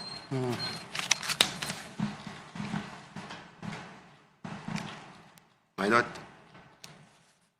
in State versus Lansing and others, in bracket, open bracket, CC 08/2018, close bracket, 2025, ZAWCHC. It's a Western Cape High Court decision at page 341, delivered on the 11th of August, 2025. I must submit, my Lord, that the facts of that case, the Western Cape decision, are distinguishable from this case, but the principles in respect of the admissibility rules and the discussion on executive statements and confession statements are similar. The state, in that case, the Western Cape decision, submitted that in all circumstances that saw the contention providence alluende indicates that the statement of the three terrible Josta gang members acting in the common purpose. Counsel implored the court to admit the warning statement as evidence in the trial against accused 3 and accused number 14.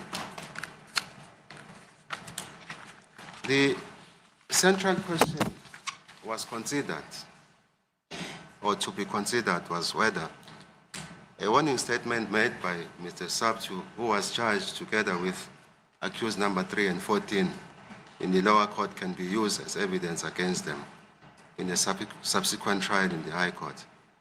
In the instance where the maker of the warning statement is charged together with accused 3 and 4, and in this court, in respect of the same offense.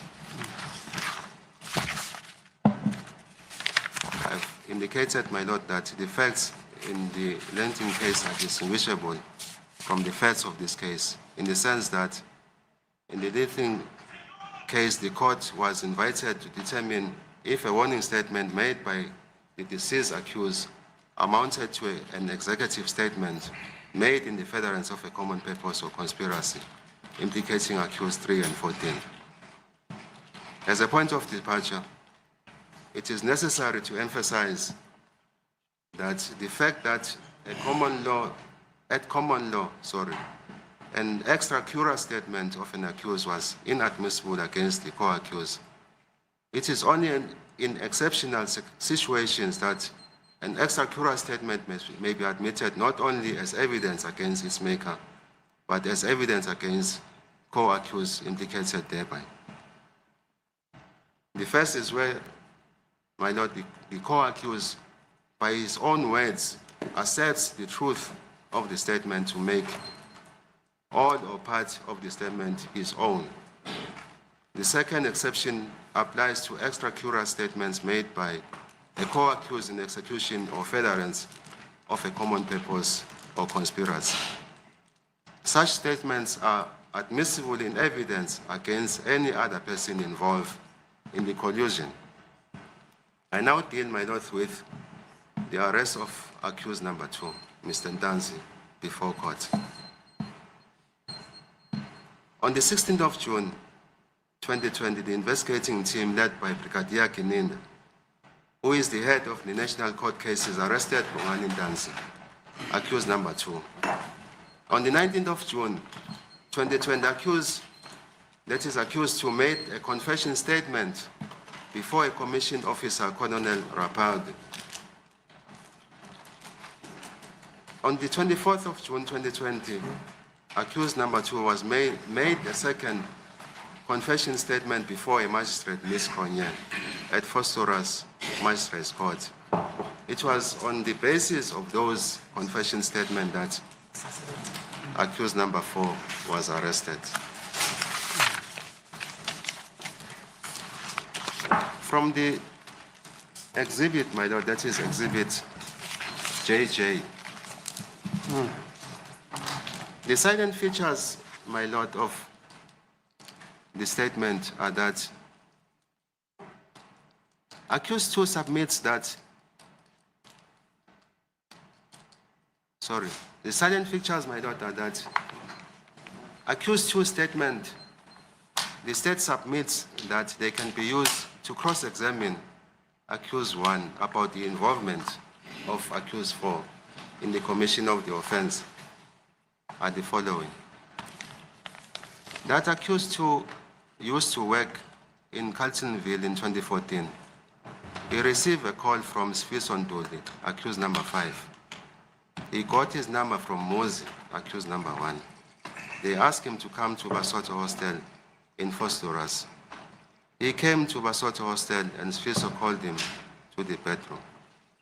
I must mention, my Lord, that, and I will stick to my heads of arguments, which I've already dealt with before this court. My Lord, holistically, from the statement of Ndanzi, accused number 2, there is no passage in his both statements to the effect that on the 26th of June, he had met Constable Zungu at Basotho Hostel. The statement further goes on to say, while they were at the bedroom, that is Fiso's room, Carlos Tosen Mapisa, accused 4, arrived. Carlos and Tosen Mapisa then called Kelly. They told her that they were all right. We all then left in a Polo Vivo. It was accused 1, Carlos, Tosen Mapisa, Fiso, and Mozi. From this, my Lord, there is no evidence that at some point accused number 4 was in contact. There will be evidence in Luede to the effect that at some point Mr. Mapisa, my client, was in contact with the so-called mastermind, Ms. Kelly Kuman. We then all got out of the vehicle. Sfiso was the driver. Mozi was the lookout. Mapisa was to stand by the window.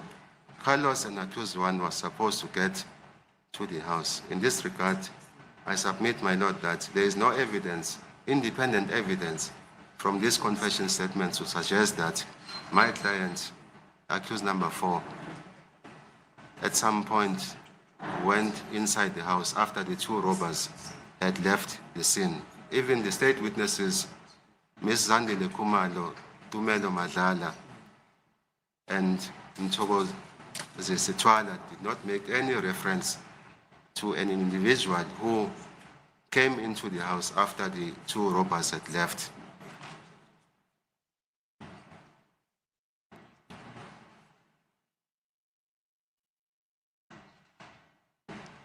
The statement further goes on to say, he ran out of the house. As he ran out, Hussein Mapisa came in.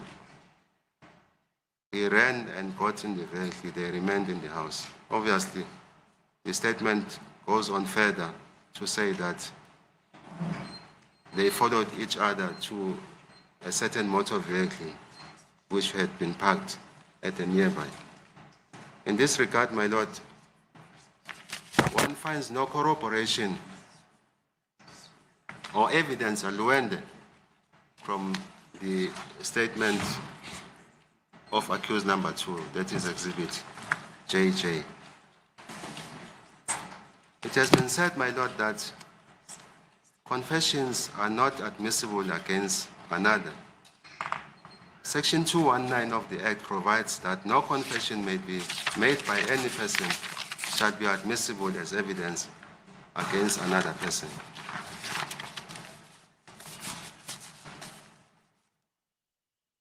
A confession of one accused may not even be used indirectly against a co-accused. What is meant appears from the judgment of State versus Batman. It's a 1960 volume 3 SA 535.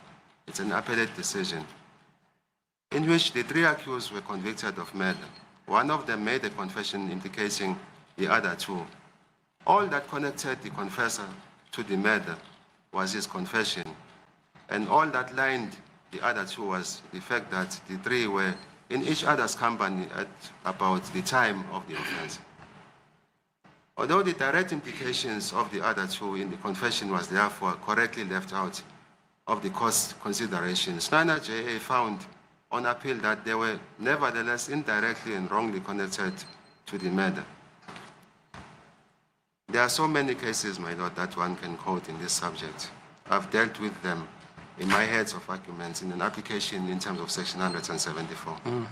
One has in mind R versus Kosi and Zulu, 1950, volume 1, parenthesis all age 91, capital letter A in bracket, State versus Serobe, 1968, volume 4, SA 420A at 425G, State versus Makeva, and another 2003, volume 2, SACR 128 SCA at 133, paragraph 14. There's also international law in this subject. I've dealt with this, the decision by Lord Helsham of St. Marisbon, Asbury Law of Evidence, 4th edition, 1990, volume 2, 11, at paragraph 1131, which deals with confessions, that confessions are not admissible against the other. The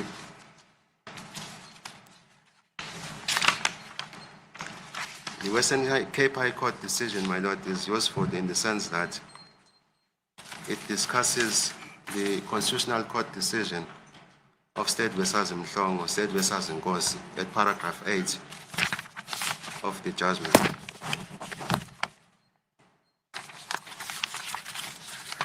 It also discusses the cases of State versus Ndlovu, which was ruled unconstitutional. It discusses cases of State versus Letago and others, which is a Supreme Court of Appeal decision, which came with a different approach to that of Ndlovu, and confirmed the common law prohibition against the use of extracurricular statements against co-accused.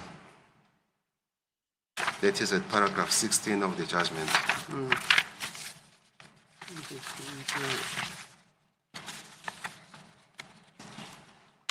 At paragraph 24, the court, from paragraph 22, my Lord, the court deals with the common law exception to executive or narrative statements.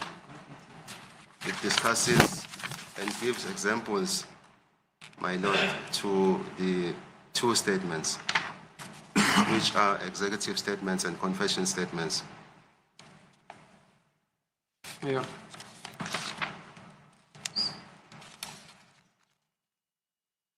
In this regard, my Lord, I submit that the statement that the accused, that is accused number 2 made, is a narrative statement. It is a confession statement. on the basis that the accused, as I've indicated, was arrested on the 16th of June 2020. He was interviewed by the police. He appeared before a magistrate, or before that, he appeared before Colonel Rapado for a statement, and ultimately, or subsequent to that, he appeared before a magistrate on the 24th of June 2020. And I submit that the statement that he made were about the past events, and he was narrating the past events which are detailed in those statements, which himself, accused number 2, contests. And those statements, my Lord, I submit, are not executive statements and cannot be used. In fact, they are confession statements and cannot be used to elicit any information from accused number 1.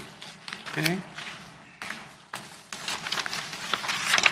I know there's one other issue that I would like to address while I'm still on the podium.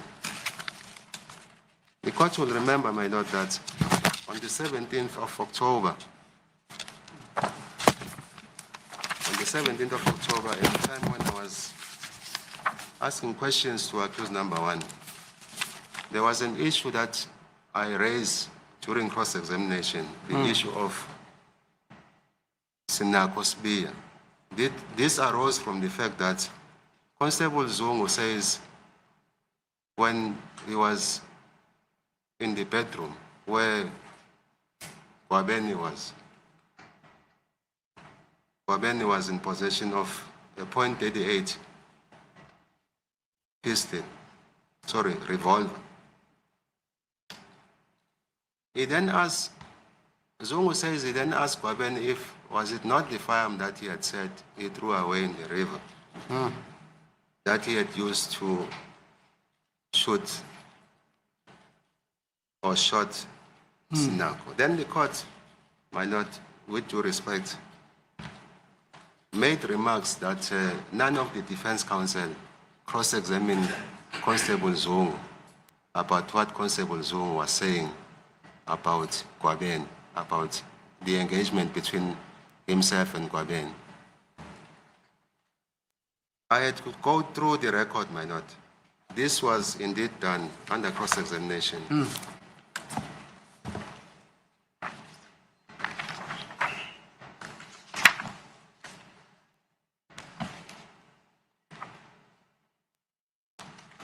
In fact, it started, my Lord, with my learned colleague, Advocate Mnisi, on the record of the 11th of September 2023, at page 97. Yeah. I'm raising this, my Lord, because it seems as if one would want to say that since I have indicated before this court that the evidence of Zungu was that of a single witness, and there was no corroboration. Yeah, we know that. Yes, but one would want to find that since Zungu had questioned Kwabeni about the .38 revolver, then that amounted to corroboration. Who says that? By implication. Who says that?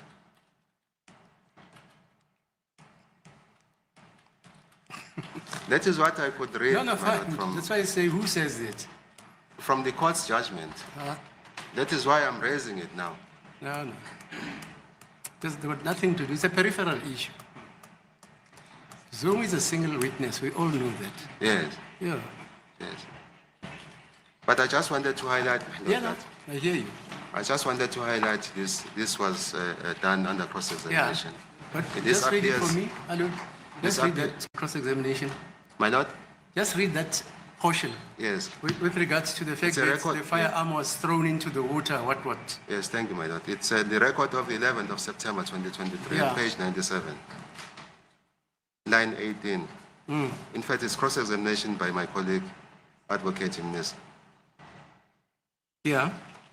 And I quote, thank you.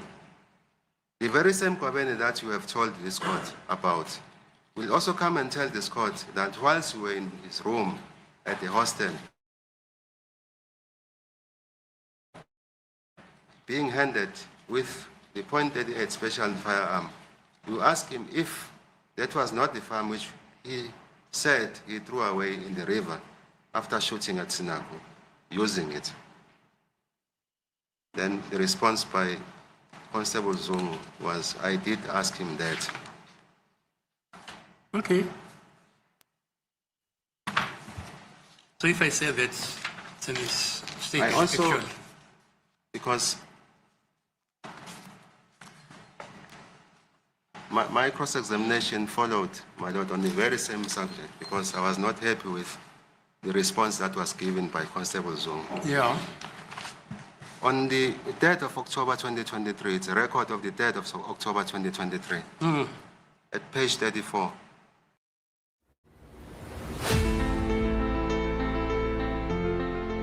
There must be someone that you want to be.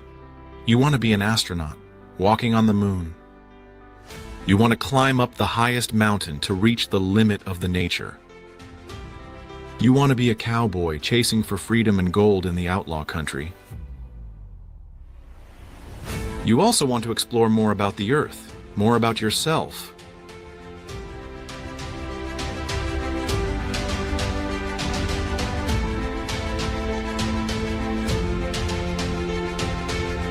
Be the one that you want to be with David AI now. Free trial available. The whole video is generated by David AI Video Generator.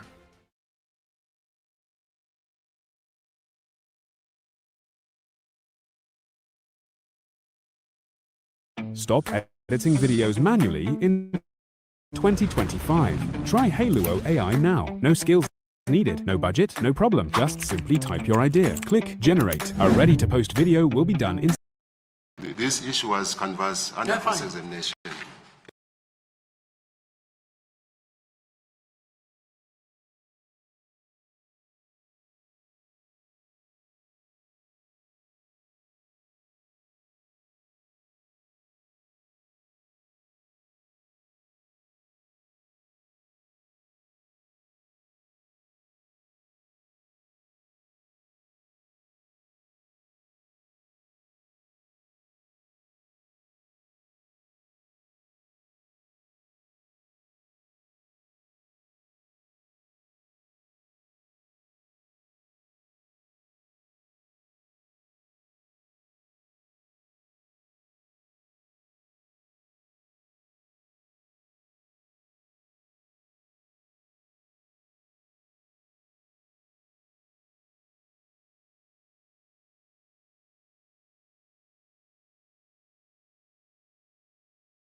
and even the proceedings of a trial within a trial proceeded along those applicable provisions of the law.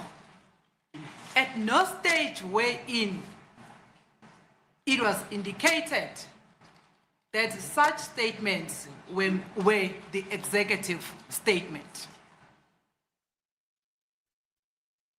And even when the ruling was given, my lord, it was not given that this statement is ruled admissible as an executive statement, because it was not tried as such. And the trial within a trial was not done for the purpose of admissibility of an executive statement. So the submission that has been made by the state, my lord, which I would want to also read because it is contained in the decided case which my learned friends have referred this honorable court to, the case of Mhlongo and Nkosi, my lord. It's a constitutional court judgment on page 39. I'll just read the two lines. Yes. Common law exception. At common law, there is an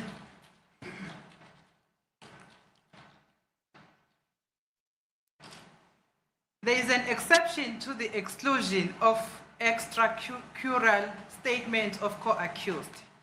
If the statement constitutes an executive statement, close quote, my lord.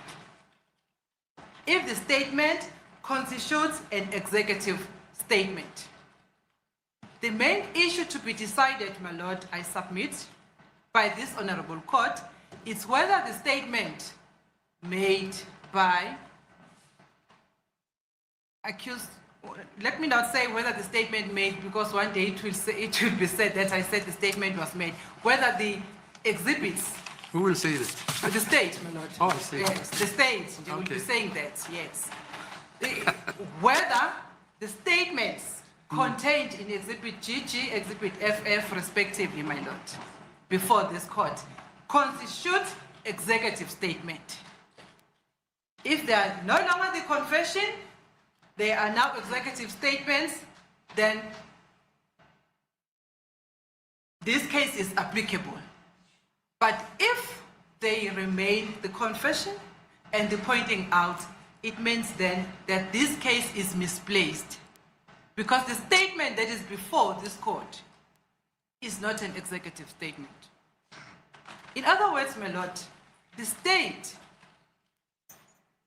is doing what is called, or what is referred to as trial by ambush.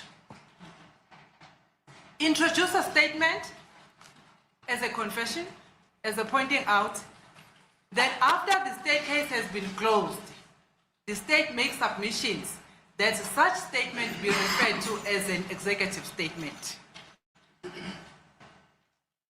My lord, there is a difference, a huge difference between the two statements.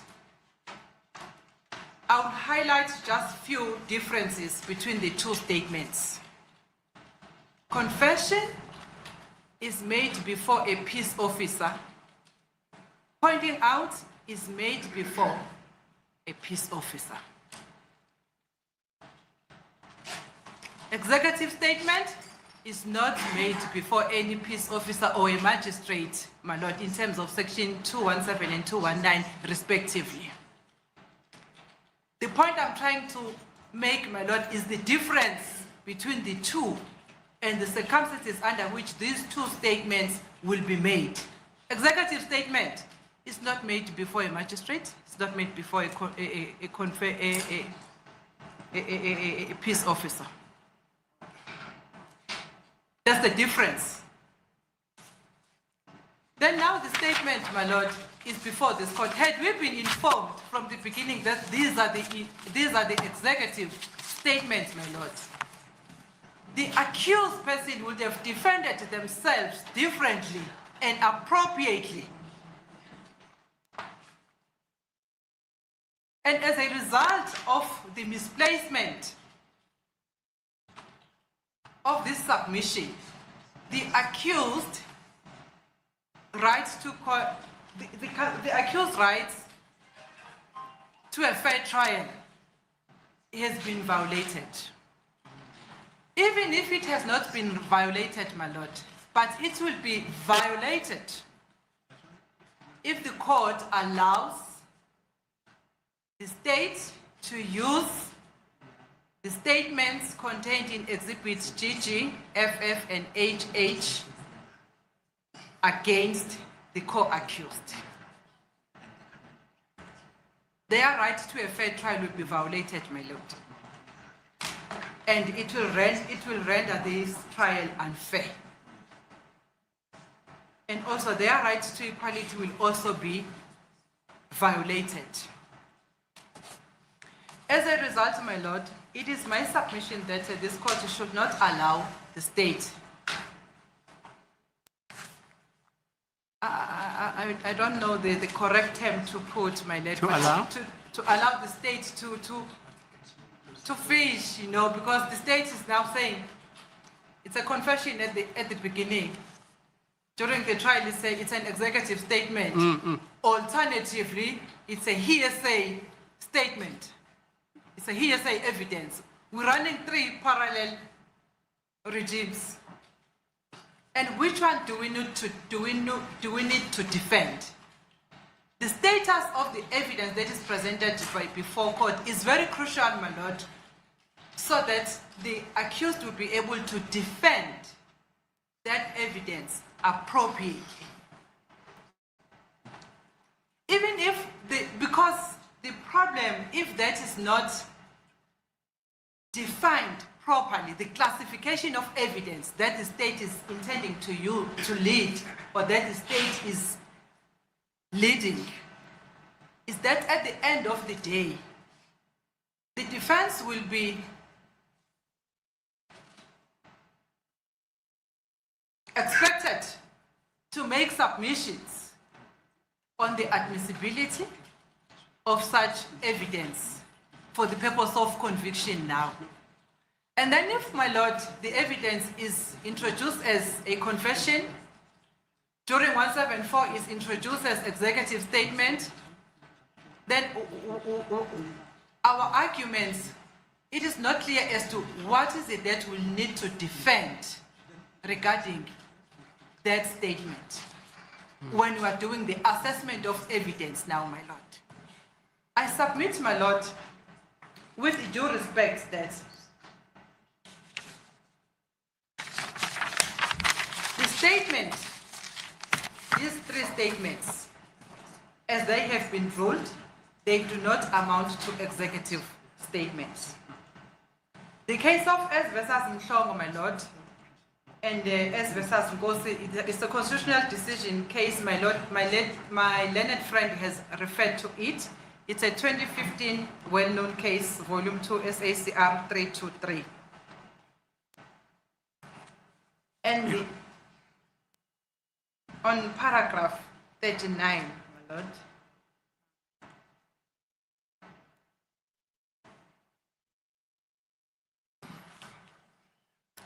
on paragraph 40 of this case.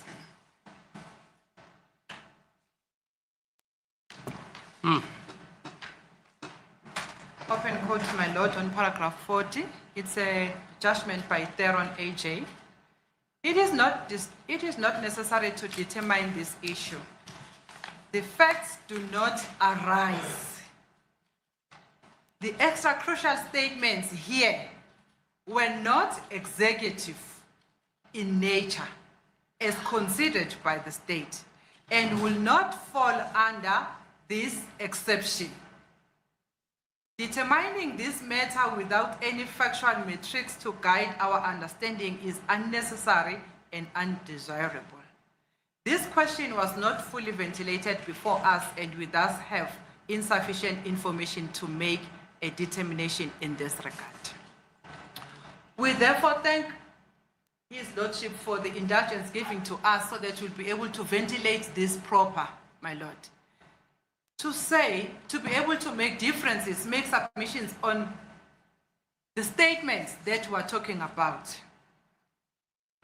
This paragraph, my lord, says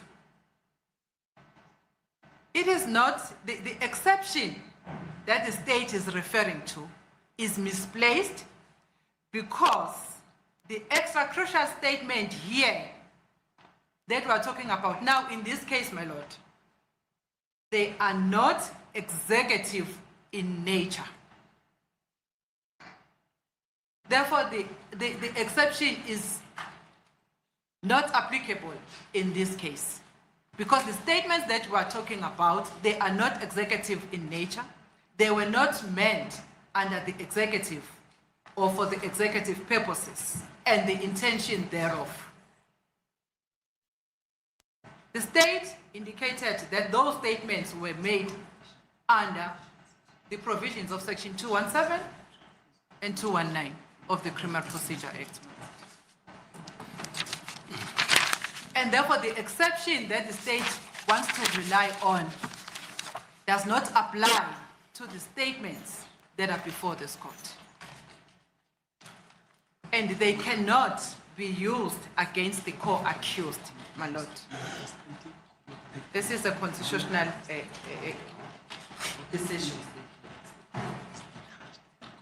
My lord, there is also a case of Ndlovu, which I do not want to go to dwell much on it because it was overturned in the case of S versus Litako, 2014, in brackets 2 SACR 431, its application.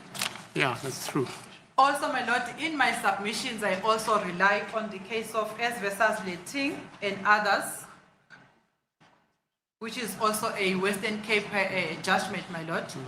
It's persuasive to this court, my lord, because it deals also with the constitutionality of the use of a statement made by accused against the co-accused. And it confirms that it is inadmissible. It violates a right to a fair trial of each accused. There is also another one, my lord. S versus Blake, 1844, it's English R, 603, 1844, 6, QB, 126, UK.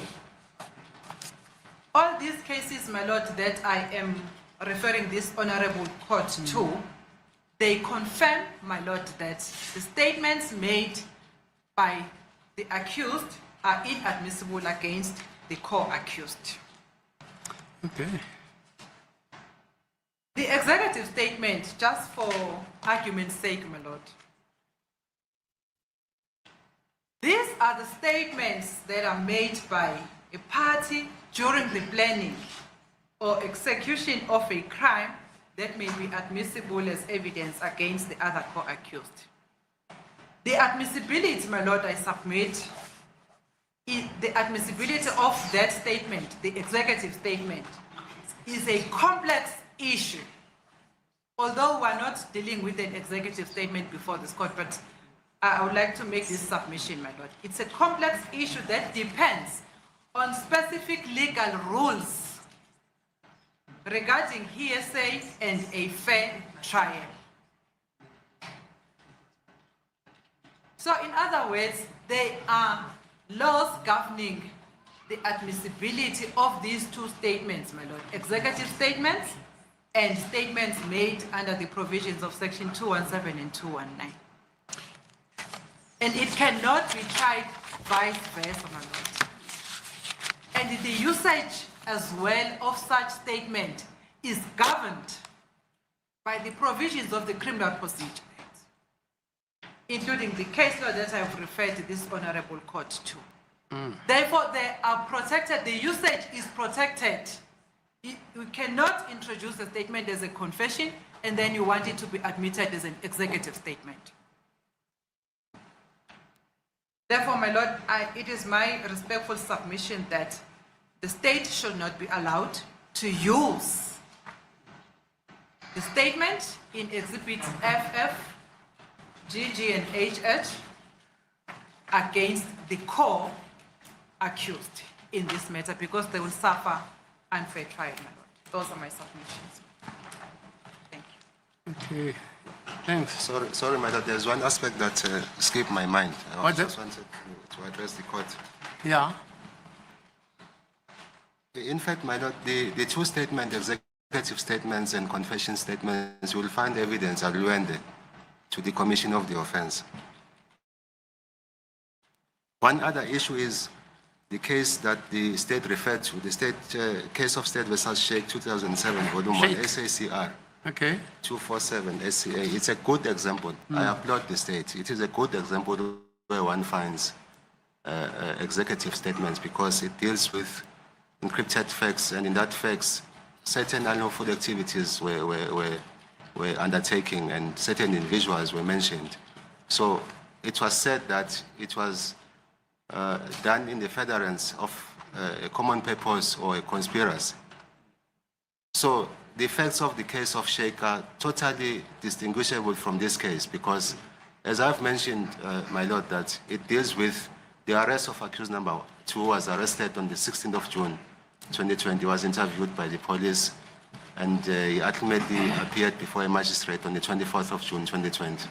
And then in his statement deals with past events, the events that occurred on the 26th of October 2014. So the Sheikh's case does not deal with any past events. It deals with the contents of the facts and the activities that were detailed there. So one must not be misled by this case as having found support in these proceedings. Thank you.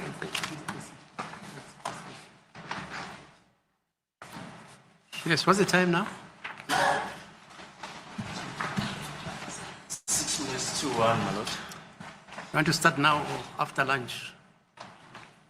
We can continue after lunch, my lord. Any counter review? No objection. Okay. Okay, until 2 o'clock then.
Work today is broken. We're all working in too many disconnected apps, and it's killing team productivity. But for the first time, there's a platform that fixes it by combining everything you need: projects, chat, and knowledge in one place. It's all powered by the world's most complete work AI, so you can find answers from anywhere and get work done faster. Introducing ClickUp, the everything app for work.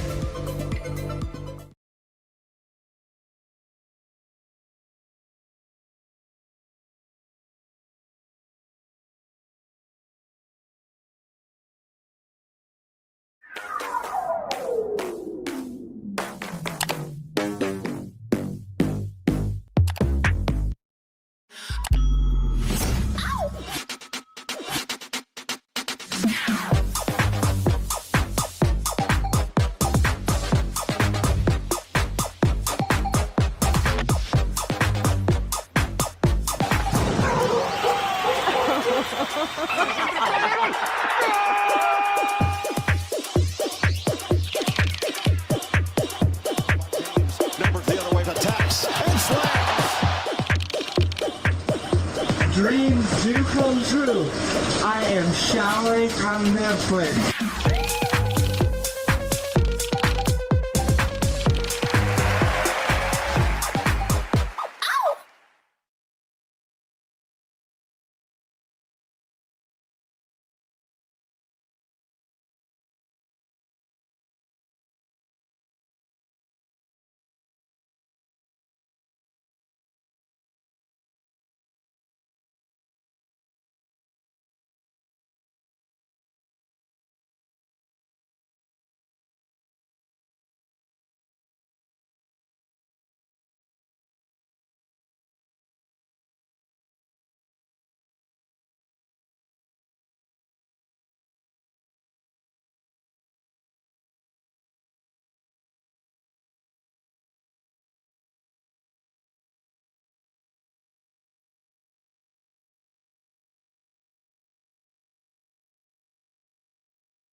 prompts in, and I had before.